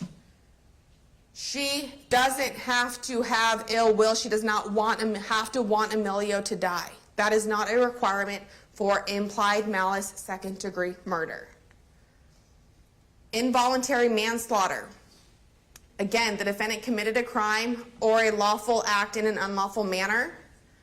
The defendant committed the crime or act with criminal negligence. This is going to be one of the main differences. Criminal negligence versus implied malice. The defendant's acts caused the death of another person. A person acts with criminal negligence when he or she acts in a reckless way that creates a high risk of death or great bodily injury, i.e., leaving your 2 babies in the car for 2.5 hours so you can get a butt lift. And a reasonable person would have known that acting in that way could create such a risk. The difference between second-degree murder and involuntary manslaughter, ladies and gentlemen, is simply, what did she know? Not what should she know, because everybody knows it, but what did she know? And the law actually tells you that. Specifically says the difference between second-degree murder and involuntary manslaughter depends on whether the person was aware of the risk to life that her actions created and consciously disregarded that risk. That's the difference, ladies and gentlemen, between second-degree murder and involuntary manslaughter. And you have that answer from her statements to Detective McNabb, Interview 1 and Interview 2. You also have that answer from many of her actions. Not telling anybody her kids were in the car, not going to check on the kids, not knowing for certain whether or not her car would stay on. She knew. This difference, ladies and gentlemen, is met. This is not a case of involuntary manslaughter because of her knowledge. Her statements that she knew what could happen to Emilio could happen. Her statements that she knew it was irresponsible and she acted anyway. Her statements that she knew what could happen to Emilio. And by the way, ladies and gentlemen, remember when you're considering that statement was made after she learned Emilio had passed. Her statement that she knew what happened to Emilio could happen and she knew it beforehand. And that she knew these dangers in general from hearing people talk about it, television ads, radio ads. Those statements, that knowledge is what gets you from involuntary manslaughter to second-degree murder.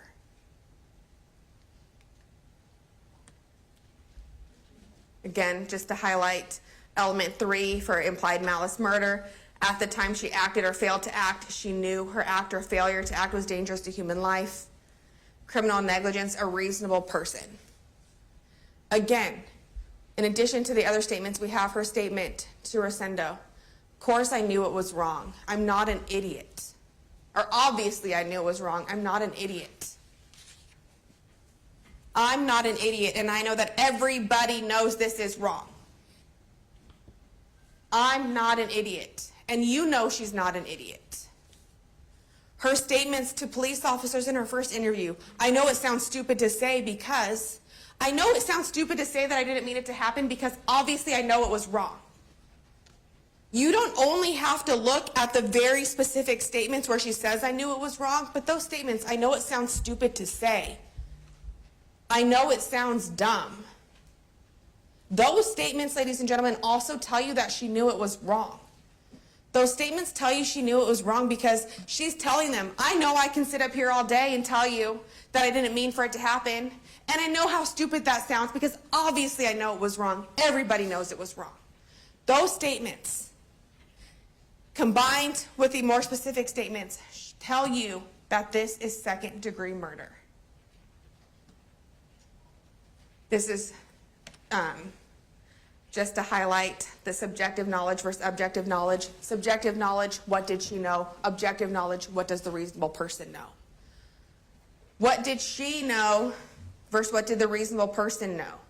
She knew before confirming her BBL appointment for that location an hour away, days before the appointment. She knew she had somewhere to be on Sunday, June 29th.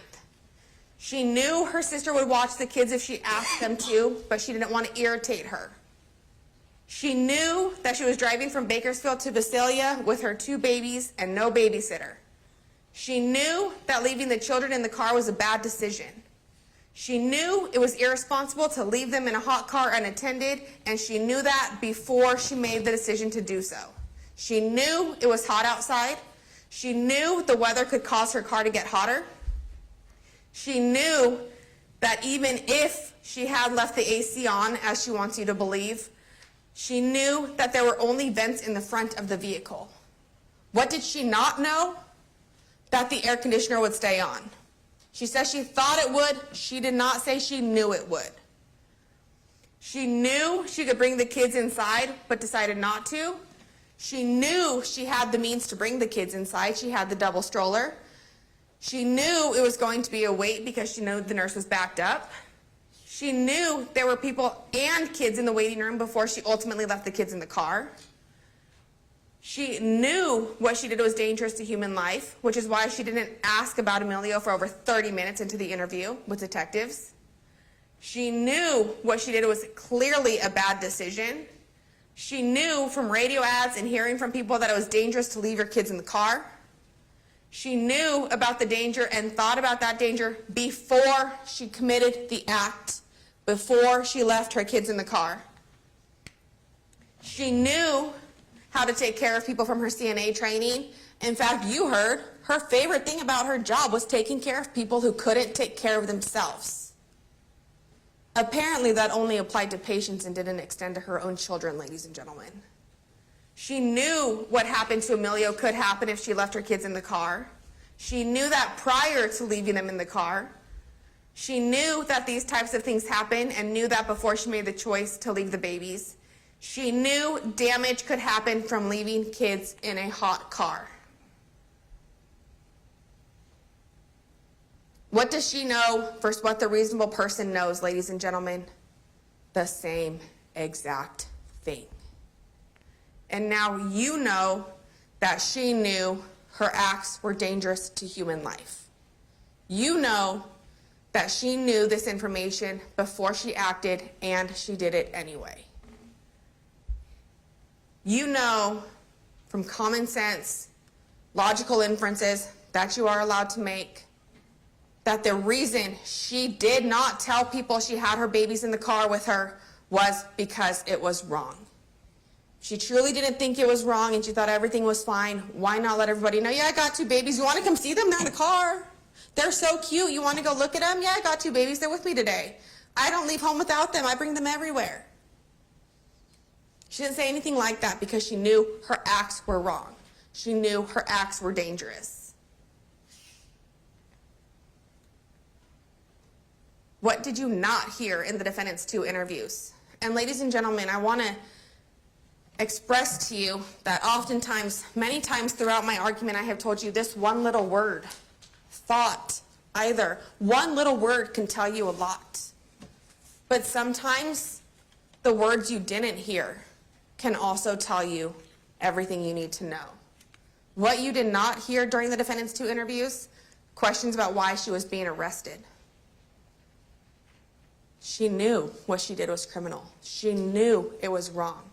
She knew why she was being arrested. You did not hear any statements that what she did was a mistake. You did not hear any statements that what she did was an accident.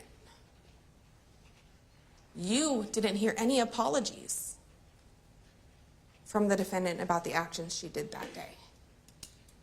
You also didn't hear that in court when she testified.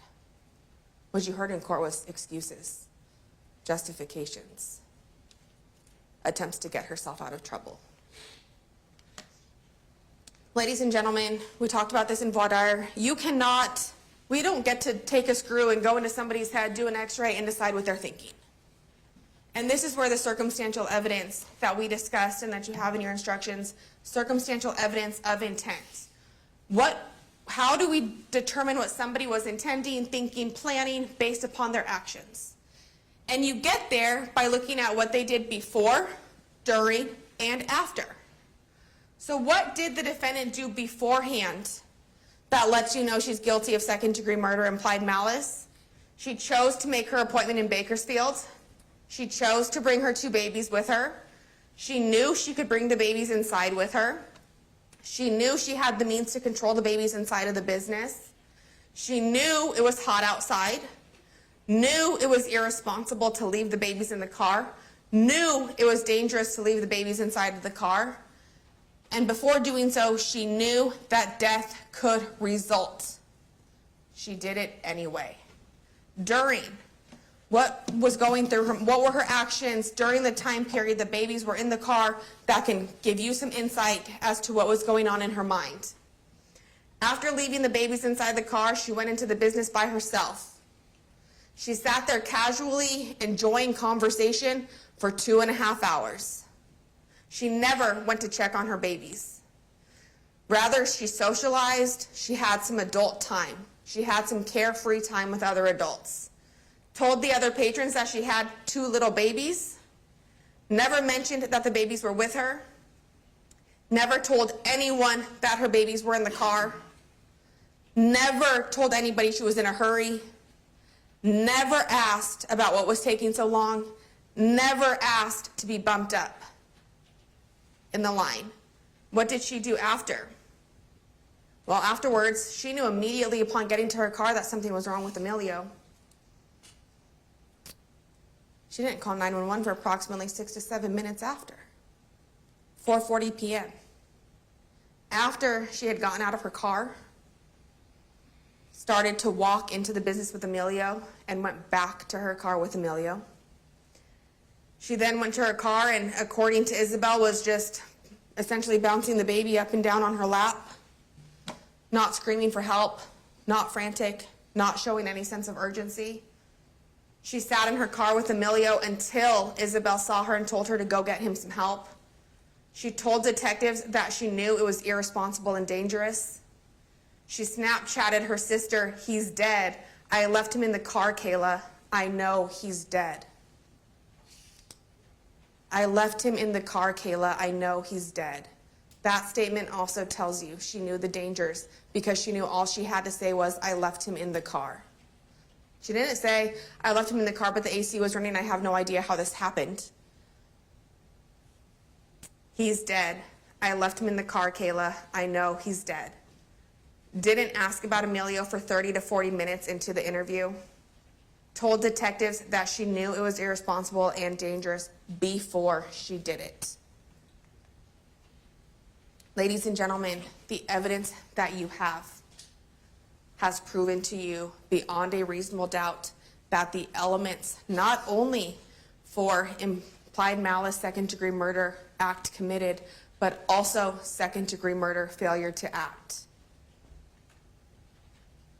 Again, the statements to Detective McNabb tell you what you need to know to bump you from involuntary manslaughter to second-degree murder.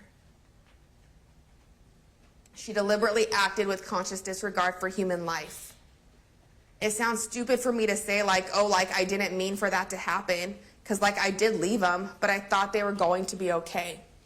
It sounds stupid for me to say I thought they were going to be okay. It sounds stupid for me to say that because we all know, everybody knows, I, Maya Hernandez, know that that's dangerous, and I did it anyway. She knew leaving them was a bad decision.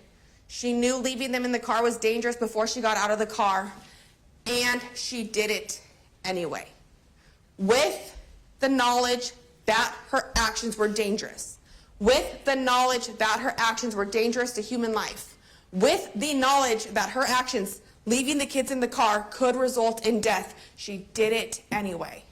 This is conscious disregard for human life, ladies and gentlemen. Count 3 is 273 AA for Emilio. This is child abuse likely to result in great bodily harm or injury. Requires that the defendant, while having care or custody of a child, willfully caused or permitted the child to be placed in a situation where the child's person or health was endangered.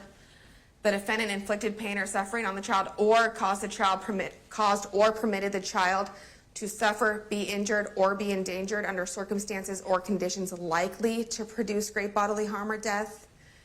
The defendant was criminally negligent when she caused or permitted the child to suffer, be injured, or be endangered. I don't anticipate much argument on this charge, ladies and gentlemen. The defendant admitted to these actions. She admitted to all of these elements. Count 4 is the same charge for Mateo, same elements. An important part to the instruction for this charge for Mateo is that you will see at the bottom of the instruction for 273 AA, I believe it's Calcrim 821, is going to tell you that a child does not need to actually suffer great bodily harm. It's okay that Mateo was okay because the circumstances were likely to cause the great bodily harm or death. The fact that he was okay does not negate these elements. Ladies and gentlemen, this is going to conclude my argument today. I will have one more chance to get up and respond to the comments that the defense makes for you. That will not be nearly as lengthy as this, I can guarantee you that. But I want to leave you with two things that I left you with in the beginning of the case during my opening statement. This case is not about accidents or mistakes. The defendant did not accidentally leave her children in the car. She did not forget they were there. She wasn't thrown for her schedule for the day and missed a stop. The defendant purposefully, willfully, and intentionally left her children in the car. And she did so knowing what could happen. And she did it anyway. This is a case of choices. Choices made by the defendant. Choices that had bad outcomes.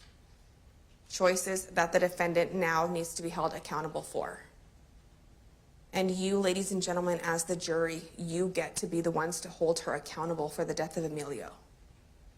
And you get to do that by coming back into this courtroom after deliberations and returning a guilty verdict of second-degree murder for the death of Emilio. Thank you for your time and your attention to this matter. Thank you, Mr. Coney. Okay. Good afternoon, everyone. I'm going to start out by cutting to the chase. There's no implied malice for count one. Maya thought the air conditioning system would stay on. Is there an alternate scenario where you would have a fact pattern similar to this where there would be implied malice? Yeah, there sure could be. If a person in a similar situation would have just walked in to the office or to the spa and did nothing else, then yeah, you could have implied malice in that situation. But that isn't the situation here. So, the way that we're going to move through this is I have some preliminary matters that I want to go over with you, very brief. We're going to review the charges. We're going to talk about counts 2, 3, and 4 being conceded. We're going to unpack why there's no implied malice. I'm going to show you why Maya is not guilty of count 1. I'll have a little bit of rebuttal at the end. I worked some of it through over lunch, but there's a little bit that I just didn't get to make a slide for, so we'll finish up with some rebuttal and then I'll have some closing remarks. So, preliminary matters. The jury instructions is the law in this case that's been given to you by the judge. They're called CalCrim and each one has a number. As I move through my presentation, I'll do my best to cite you to those CalCrim numbers. Just as a reference, you'll have them all. If you want to write it down, you can. If you don't, certainly no obligation there. Basically, the jury instructions are self-contained. They're self-guiding. They tell you what to do, and they tell you how to do it. The way that I like to look at it is this. Crimes have elements. Each element of a crime has to be proven as required by the jury instruction for that crime. And the way that I like to think about it is this. I compare it to a recipe. Elements for a given crime are like ingredients for a given recipe. Just like you would make a cake, just like you would make a crime. You have the elements, you have the ingredients. Now, there's a key point that I want to start with about the union of act and intent, and it's found in CalCrim, and it's this. The offenses in this case require proof of the union or joint operation of act and wrongful intent. What that means is that you've got to have a guilty act and a guilty mind at the same time, okay? Guilty act and a guilty mind at the same time. If I'm standing here in front of you today and I'm thinking about robbing a bank, I'm thinking about robbing a bank. But I'm not robbing a bank, am I? I'm here in front of you all. So there's no act. I may or may not have a guilty mind, but there's no crime, okay? It works both ways. Guilty act, guilty mind. The reason I bring that to your attention is because when we get to count 1, it becomes important, this idea of the union of act and intent. So let's move into some substance. We're going to begin by reviewing the charges in the case. Count 1 is the second-degree murder for Emilio. That's at 520. That's a felony. Count 2 is the invol for Emilio. That is conceded. Count 3 is child endangerment / death for Emilio. That is also conceded. And count 4 is child endangerment. That is for Mateo, and that is conceded. Now, it was suggested to you that Ms. Hernandez was not taking accountability. On her behalf, I stood up in court in an opening statement, and I conceded 3 felonies. It's hard to get more accountable than that. And I hope that landed, because what I was telling you in open statement and what I'm telling you now is that, yeah, you can find her guilty for 2, 3, and 4. That's what I meant when I was conceding it. That's pretty accountable. So the question then becomes, okay, if this guy's conceding 2, 3, and 4, why talk about it? Why talk about the ones you're conceding? Well, there are 3 reasons, okay? Reason number 1 is because the jury instruction for involuntary manslaughter references the difference between invol and second-degree murder. The second reason is that the child endangerment jury instruction references involuntary manslaughter, and there are mental states that we have to talk about, so they reference each other. But this is really the reason. The reason is I'm reviewing these conceded counts with you and their requisite mental state because I think that it provides insight as to why they fit in this situation and count 1 does not fit in this situation. So let's start to get into a rhythm, okay?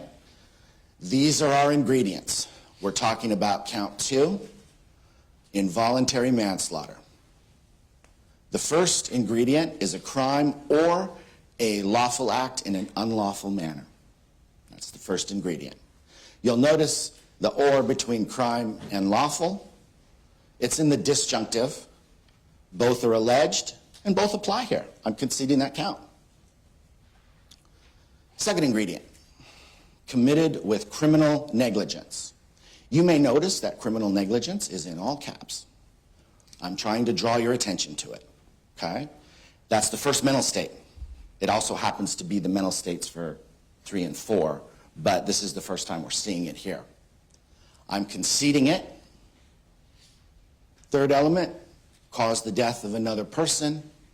Yes, for Emilio, okay?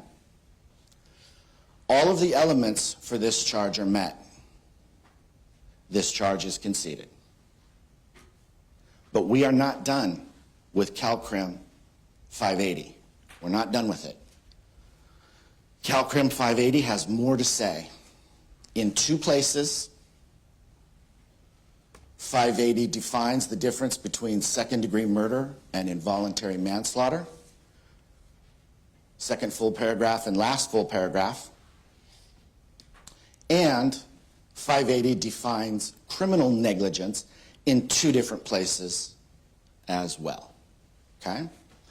That would be paragraphs 6 and 8 by my count. If you want to go back there and say it's 7 and 9, there's a lot of little one-liners. It depends upon, I guess, how you do your counting. But that'll get you to the neighborhood, okay? This is also important. There's 3 parts that we're going to go through here. Part 1, criminal negligence involves more than ordinary carelessness, inattention, or mistaken judgment. And then it tells you, hopefully I can do this, a person acts with criminal negligence when 1 and 2. He or she acts in a reckless way, and I'm going to be bringing you back to reckless. he or she acts in a reckless way that creates a high risk of death or GBI, and a reasonable person would have known that acting in that way would create such a risk. Part 2, and this is the jury instruction quote. This is their language, obviously not mine. This is a quote, not a paraphrase. In other words, a person acts with criminal negligence when the way he or she acts is so different from the way that an ordinarily careful person would act in the same situation that his or her act amounts to disregard for human life or indifference to the consequences of that act. Third definition. You've already seen this. This was in Mr. Coney's presentation as well. Obviously, if we're both including it, it's important, right? In order to prove second-degree murder, the people have the burden of proving beyond a reasonable doubt that the defendant acted with conscious disregard. So for all of this, it comes down to those two words. So I would like you to keep the definition of criminal negligence in mind as we keep moving through counts 3 and 4. You'll notice at the bottom there's a little reference. That's for both of us. It keys me to where I need to go, and it kind of lets you know where we're going to. So let's move to count 3. Count 3 is child endangerment for Emilio. Okay? And it has 3 elements, 3 ingredients.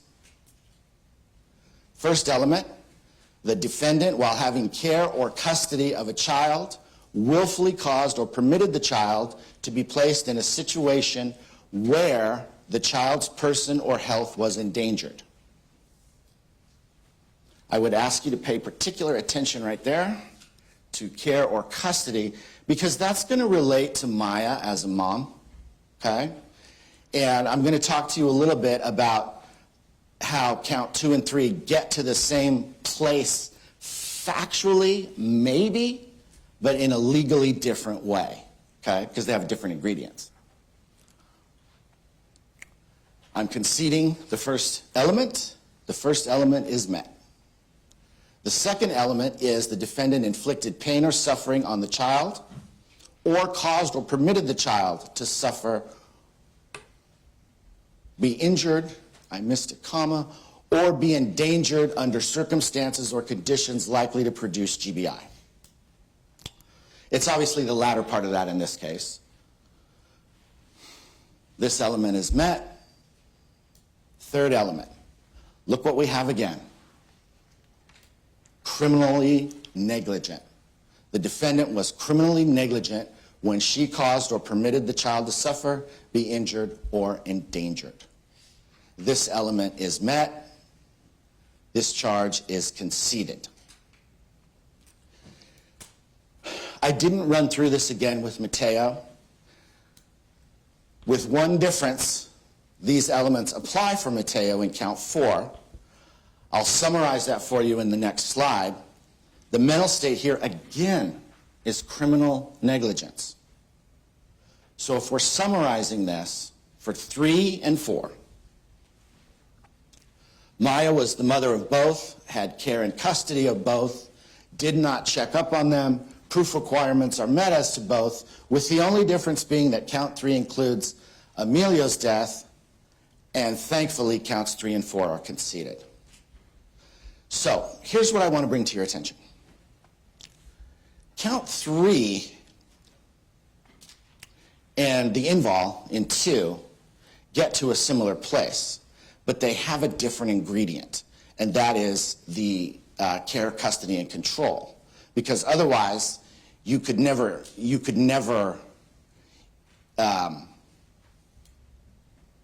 if this were a situation where it wasn't your kid and you didn't have care, custody, and control of the kid, you wouldn't be able to get them unless you had the invol. You see what I mean? So different elements apply to different crimes, and different acts and elements differentiate crimes. That's kind of how the law covers things, if that makes sense. So, Keep in mind that counts 2, 3, and 4 all involve criminal negligence. These are the mental states of the conceded counts. Why is this important? It's important because count 1 is a specific intent crime, and I'll reference 252 and 520 for you.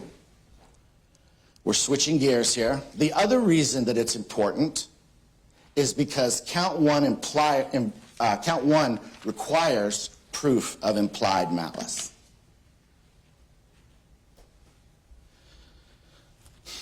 Now, as we start to move into this, we're going to be talking about count 1. Excuse me. You're going to see that some of these definitions start to get nested, right? So you'll have 3 ingredients, but then an ingredient will have ingredients of its own, if that makes sense.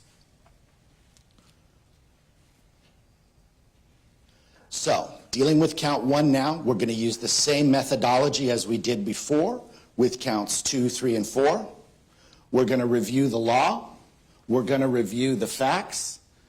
But this is a deeper dive now, because count 1 is not being conceded. Count 1 is second-degree murder. To prove that the defendant is guilty of this crime, the people must prove, here comes the recipe, 1A, the defendant committed an act that caused the death of another person. We have another disjunctive there with an or. 1B, the defendant had a legal duty to care for Emilio, and the defendant failed to perform that duty, and that failure caused the death of Emilio. Now we get to the and. In between 1B and 2, there's an and. And you'll see that I've highlighted malice aforethought. This one is in the conjunctive. Malice aforethought is required to prove count 1. Without it, count 1 fails for lack of proof. So we're dialing down now on malice aforethought. Let's get the legal definition, and once we do that, we'll talk about why the facts don't support that element in this case. Okay? This is probably my biggest, deepest slide, okay? Implied malice is defined with 4 elements, 4 ingredients, but what I'm going to do is draw your attention to the fact that it says she,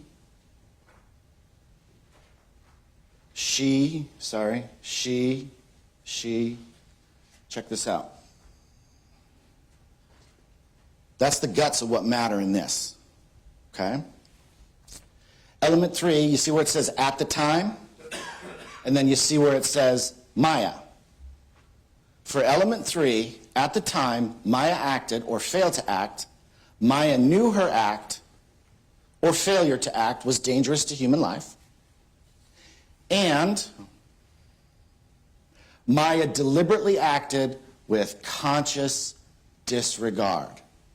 2 words, conscious disregard. So there's some takeaways. Number 1, second-degree murder is a specific intent crime. We talked about that a moment ago. Takeaway number 2, no conscious disregard, then no second-degree murder. That's what the and is for. That's what that means. So let's talk about some facts. You, as the jury, decide the facts. Facts are based on evidence. Evidence comes from testimony, exhibits, and what the judge tells you to consider as evidence. Pretty straightforward. There are 3 categories of witnesses in this case. These categories are mine, okay? I had to break it up somehow. This is how I chose to break it up. Category number 1 is civilian witnesses. Number 2 is law enforcement. And number 3 is medical witnesses. This is a small universe of facts, okay? I would agree with that. And count one is going to turn on how you apply the law, okay? So, civilian witnesses, you heard each one of those people testify. Law enforcement witnesses, there were a lot, so I broke those down into two categories. Again, my categories. I called it foundational and substantive. The foundational people were the people that had to lay well, you can't define a word with a word, but they were the people that had to talk about what they did because other people relied on what they did. Okay, so they had to kind of lay the groundwork for it. And then the substantive. Those were the foundational folks. Those were the substantive law enforcement folks. And then last, I had the medical witnesses. I put medical and not expert. You guys can deal with that. You have all the witnesses. Those are designations. That's just how I grouped it. Okay. I am not going to summarize each witness. There were a lot of foundation witnesses. We just saw that, and that's fine. I'm not going to summarize those folks at all. As we move through this, I'm going to ask you to take a look at and consider facts versus emotions and what really moves the needle, okay? I'm going to address what I think are key areas of testimony, and I'm going to start with the recreation.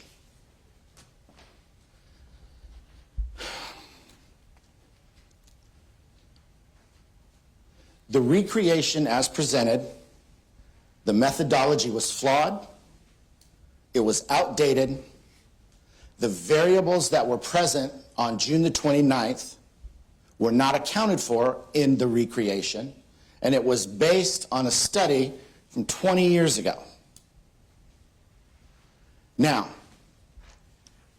if the idea is that cars in the sun get hot, I believe that. I think that's common knowledge. Cars in the sun get hot. Well, sorry. What I don't think, though, is that the recreation is accurate because it didn't match the conditions that were experienced. The whole purpose of science is repeatability. Otherwise, what are we doing? Now, counts 2, 3, and 4 are conceded in any event. I have some rebuttal points that I would like to make. I think that comparing a child's reaction to heat and a camera's reaction to heat isn't realistic at all. I question why the recreation didn't use a thermometer for the outside air temperature if it was so complete. But again, those temperatures are those temperatures. If the air conditioning worked for law enforcement, a few days later, the AC worked for Maya. And it was asserted that Maya never bothered to read her car's owner's manual. She must be the only one. I don't think she is the only one. I think a lot of people just get in their car and drive it. Now, for the spa witnesses, we had the nurse, the nurse's assistant, and 2 patrons, and I would agree this affected them. It would affect anyone. But none of them can say what was in Maya's mind when she came in. When she was in there, they can absolutely describe her behavior. There's no foul there. But you heard testimony that they thought that she was going to run out. They thought she was going to dine and dash on the BBL. So take that for what you will. If people can read other people's nonverbal cues, it isn't that surprising that someone would be cautious, because we all send signals to each other. Some good, some bad, some friendly, some mad, etc. For the medical witnesses, Dr. Riley was the ER doc.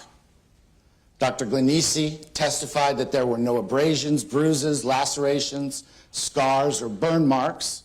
We had the 2 nurses that testified from the ER. I'll come back to Musako down the road. Just like with the civilians in the spa, the treating medical professionals testified that they were affected. Yeah, they're human. Anyone would be.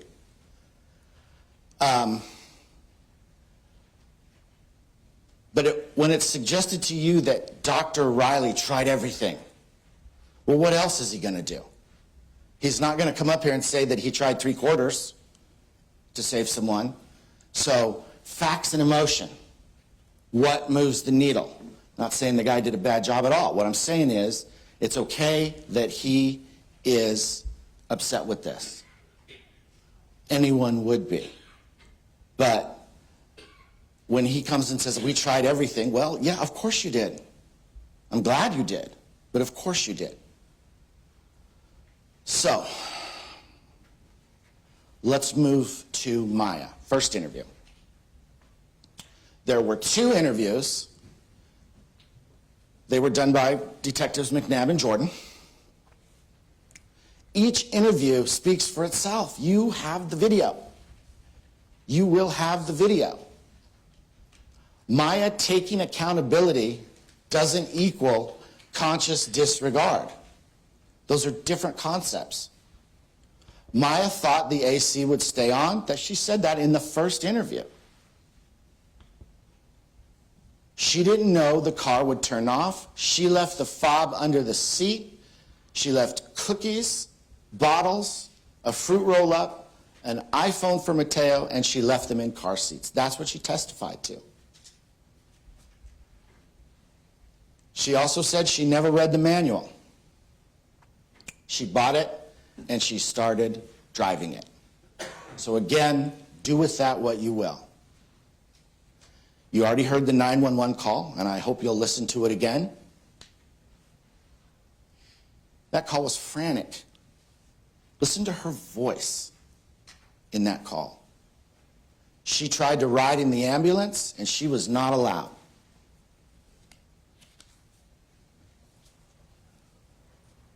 When the DA crossed Maya, counts 2, 3, and 4 were proven.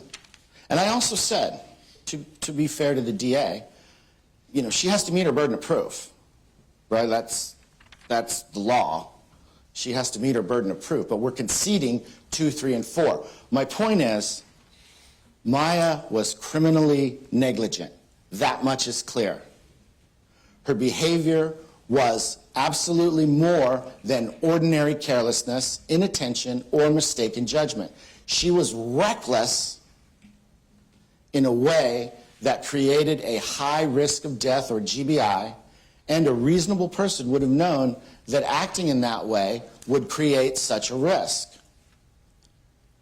That's why this is involuntary manslaughter and child endangerment. That's exactly why it is.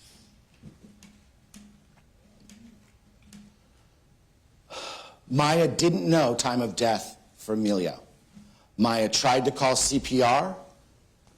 Maya tried CPR on the 911 call with the assistance from the dispatcher. If Maya knew when she Snapchatted her sister that Emilio was dead, why ask McNabb? It's hyperbole. It's what we always engage in, right? Oh my gosh, he's dead, right? Maya asked the guards, and they didn't know. Maya's reaction was one of emotional shock per Dr. Musako. I had to do that. I had to call him to get his opinion on that. But is that really surprising? I'm not trying to deminimize my own expert, but I don't just get to say stuff. I have to give you a basis. That'd be like the recreation. I have to say, hey, this is an expert. These are the tests that he performed. This is his opinion on this case. The point here is that Maya did everything right as soon as she could. So, let's get there. Count 1 is not proven, and here is why. Under 252, the specific intent crime of second-degree murder requires the joint operation of wrongful act and wrongful intent. Under CalCrim 520, when Maya acted or failed to act, Maya did not have the required state of mind of malice aforethought.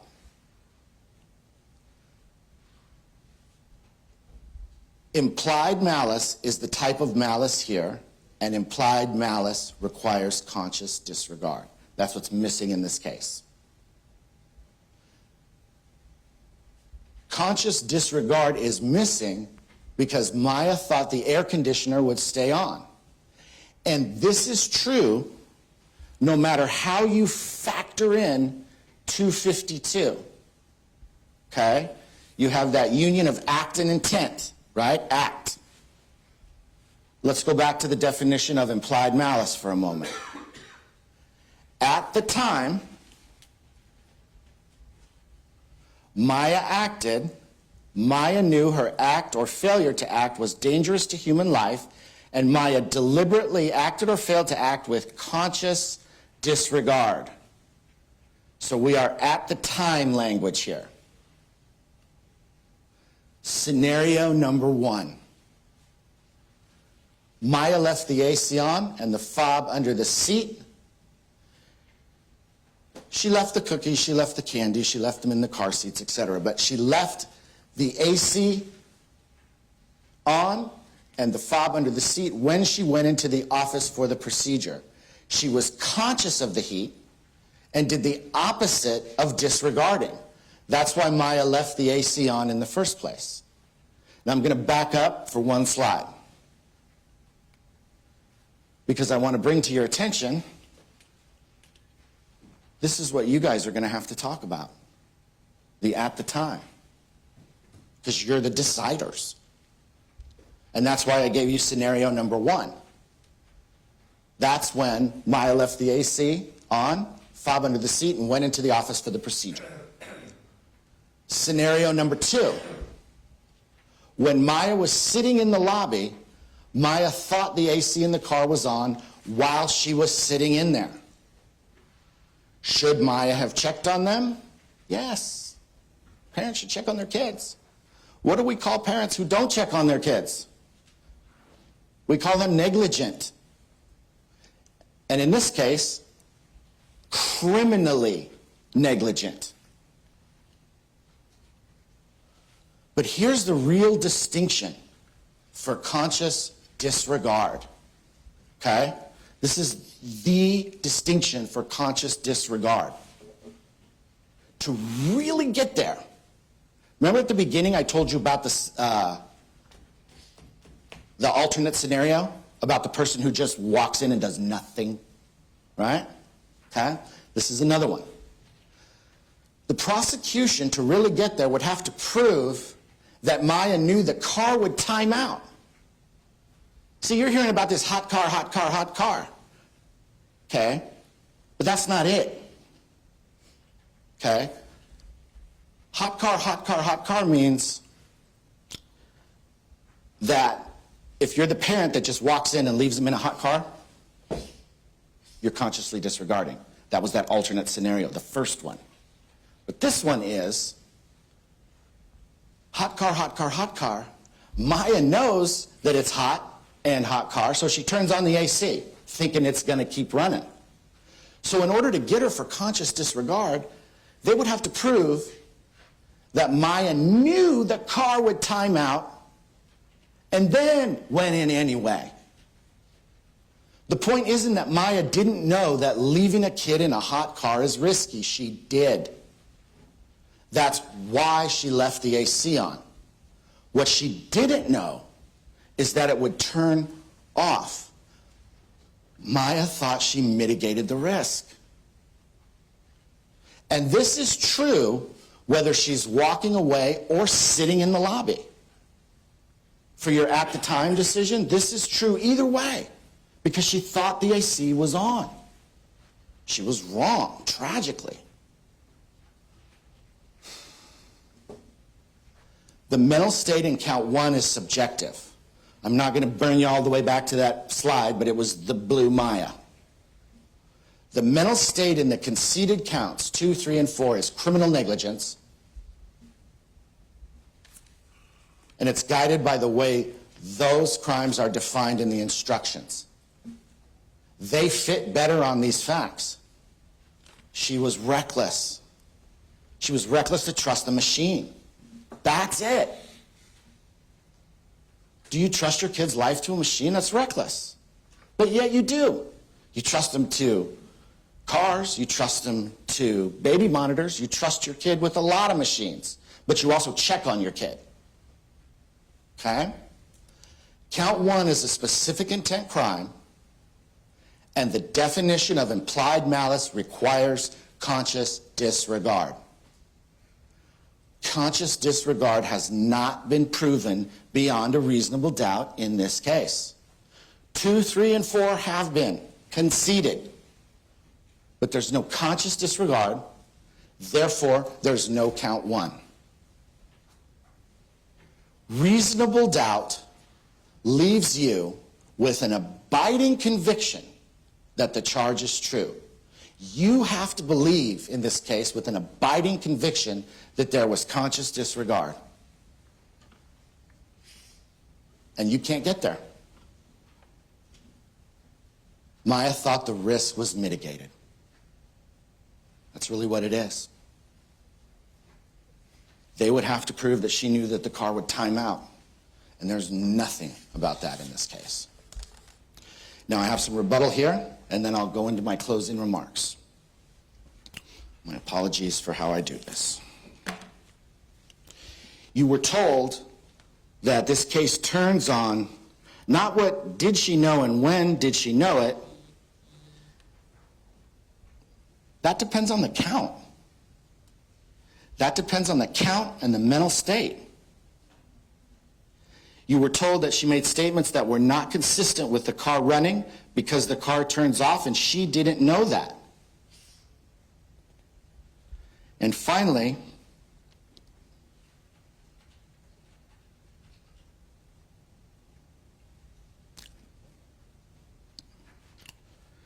it was asserted to you that she didn't tell any of the patrons in the spa about the kids because she knew she couldn't get in trouble. She wasn't in trouble then.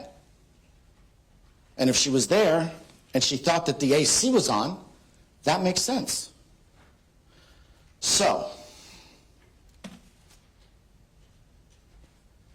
accountability is a main purpose of the criminal law.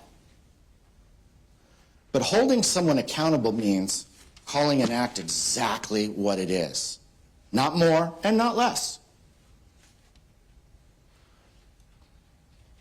This is my final opportunity to speak to you on behalf of Maya Hernandez. Okay? This is it. I'll be done in a minute.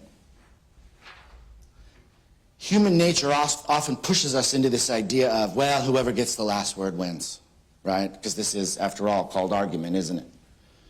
So I don't get the last word. The DA has the last word, but that's because they also have the burden. They have to prove guilt beyond a reasonable doubt. I'm asking you to find Maya Hernandez not guilty of count 1. Her conduct was clearly criminally negligent. That is what I said to you within the first 2 or 3 sentences the first time I spoke to you. And that's what I'm saying to you now. Her conduct was criminally negligent. But there is no implied malice in this case, and this is definitely not second-degree murder. So, thank you all very much for listening. Thank you, Mr. Wakeman. Mr. Coney, do you need a minute to get set up? No, Your Honor. Okay, I think microphone will have to switch. I gotcha.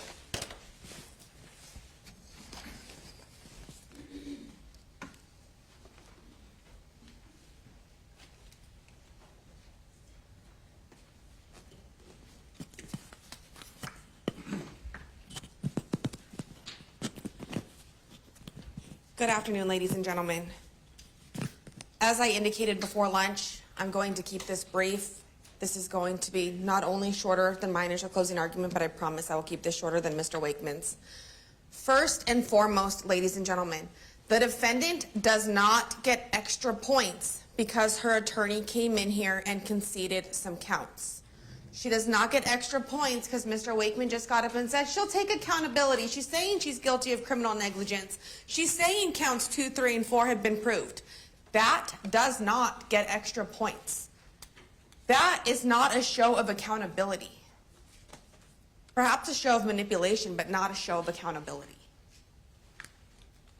Yesterday, when you heard from the defendant, when she had an opportunity to speak for herself, she didn't take accountability. She gave denials. She told you lies. She does not get to get extra credit or extra points because her attorney is conceding counts on her behalf. It's convenient, though, ladies and gentlemen, if you pay attention, that the 3 counts that are being conceded by the defense are counts that they cannot rebut. They're counts that the defendant herself could not get up here and challenge. And that's because they are counts that rely on the physical evidence you saw in this case, and they're counts that rely on how you would behave and how you would act in a scenario. They're not doing some great deed by conceding counts that they know they cannot contest. So sure, let's challenge the charge that has my mental state at issue, and I'll talk to them about that. We'll get to that a little bit more in a couple minutes. Ladies and gentlemen, you just heard a lot from Mr. Wakeman about not checking on her kids, being criminally negligent, essentially being a bad mom. You heard that she thought the air conditioner would stay on. She thought it would stay on, therefore she's not guilty of murder. But again, what you never heard is she knew it would stay on. And here's the thing, ladies and gentlemen. This is not a scenario where the defendant left the children for 10, 15, 30, even 60 minutes. She left that car for 2.5 hours with no actual knowledge that the air conditioner would stay on. And ladies and gentlemen, this notion of the air conditioner being on and the thought that the air conditioner would stay on while she was in the business is only based upon her statement. That evidence only comes by way of the defendant's statements to law enforcement and the defendant's statements in court. Look at that with caution, because this defendant is somebody who has already showed you that she will take the stand and be dishonest to get herself out of trouble. Everything the defense relies on this case has to do with defendant's statements.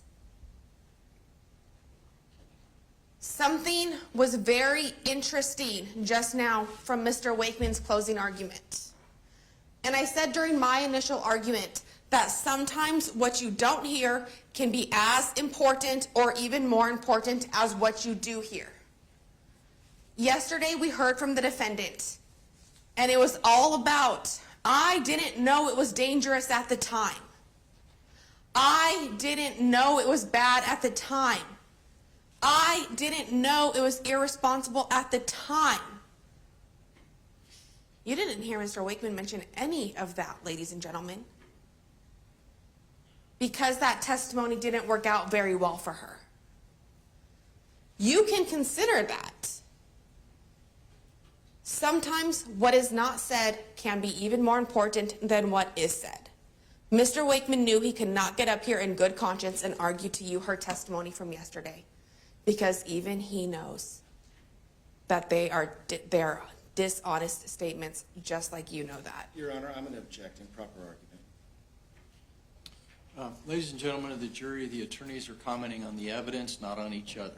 Go ahead. Involuntary manslaughter has been conceded, as you heard from Mr. Wakeman. You also heard the only thing different between involuntary manslaughter and second-degree murder is what the defendant was thinking, what she knew, and her conscious disregard for human life. 2.5 hours without checking on her children who were in a car. Sure, she said she thought the air conditioner would stay on. She never confirmed that. Ladies and gentlemen, had the defendant, Emilio and Mateo's mother, given her children so much thought that day as to go check on them once every 30 minutes, we would not be here today.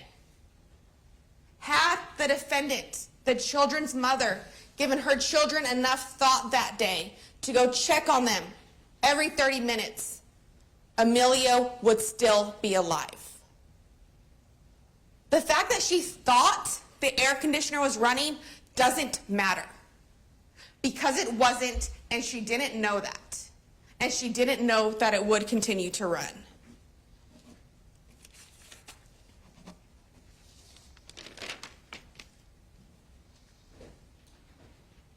Mr. Wakeman also argued that count 1 is going to turn on how you apply the law.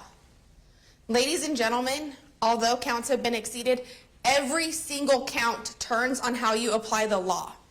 And it turns on how you apply the facts to that law.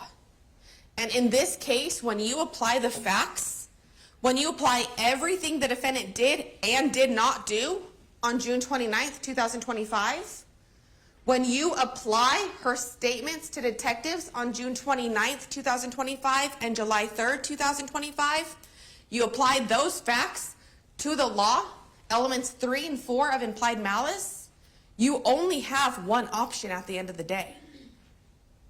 And that option is that the defendant committed second-degree murder. Involuntary manslaughter, child endangerment, those fall under that. But the defendant knew what she was doing. She knew before she did it. She knew the dangers, and she acted anyway.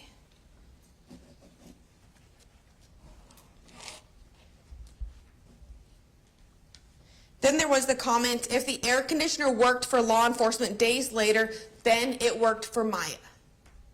Nobody has come into this courtroom and challenged whether or not the air conditioning unit worked for one day or not another day. The challenge is, was it on? The challenge is, did she know it would stay on? And she did not. The challenge is, with and without that information, did she know there were risks? With those risks in mind, did she act anyway? And that answer is yes. And we heard some challenges to the recreation and the efforts done by law enforcement. Mr. Wakeman argued that the recreation wasn't done under the same conditions from June 29th, 2025. You know what those missing conditions that Mr. Wakeman was talking about were, ladies and gentlemen? Human beings inside of the vehicle. He's challenging the nature of the recreation because law enforcement did not take children or other humans and put them in the vehicle. He's challenging the recreation because law enforcement did not commit murder that day. Objection, Your Honor. That's an improper argument. Argument. Go ahead. You heard from Detective Bartholomew that he talked to his supervisors. They considered perhaps putting a fetal pig in the vehicle. They were told not to because those conditions were not even fair to a fetal pig. Just like they were not fair to humans, just like they were not conducive to human life, which is why Emilio died under those conditions.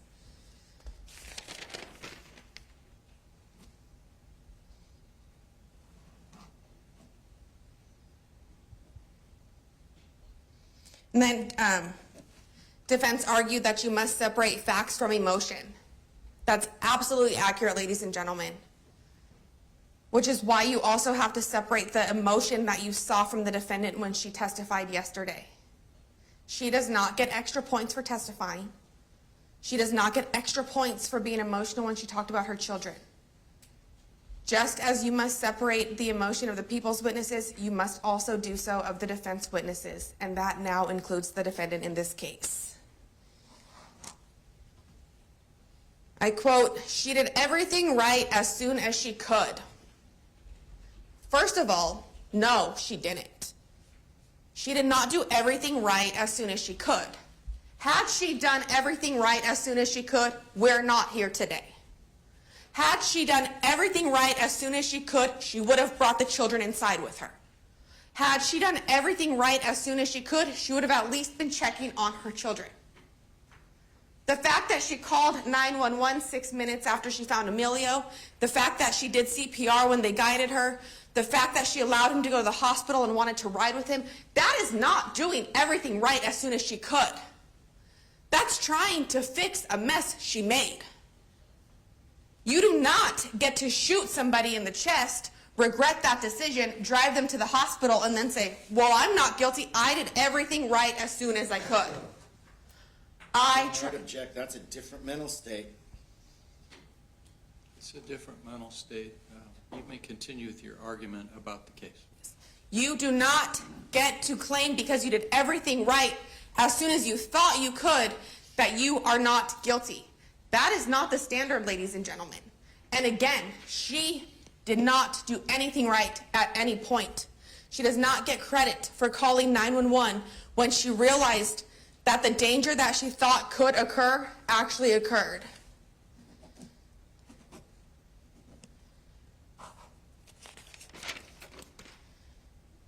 And then we have the mitigated risk.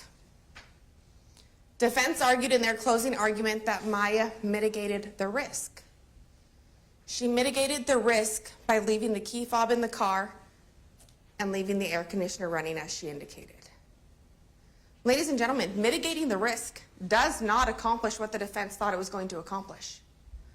Mitigating the risk, the defendant taking actions to mitigate a risk, tells you that she knew there were risks to begin with. She knew the risks of leaving the children in the car. She knew the dangers of leaving the children in the car. She showed you that by the attempts she stated she made to mitigate those risks. And knowing those risks, she acted anyway. Knowing those risks, she decided to leave the children in the car. Again, she does not get extra points for mitigating risks that she knew ahead of time and that she acted on anyway.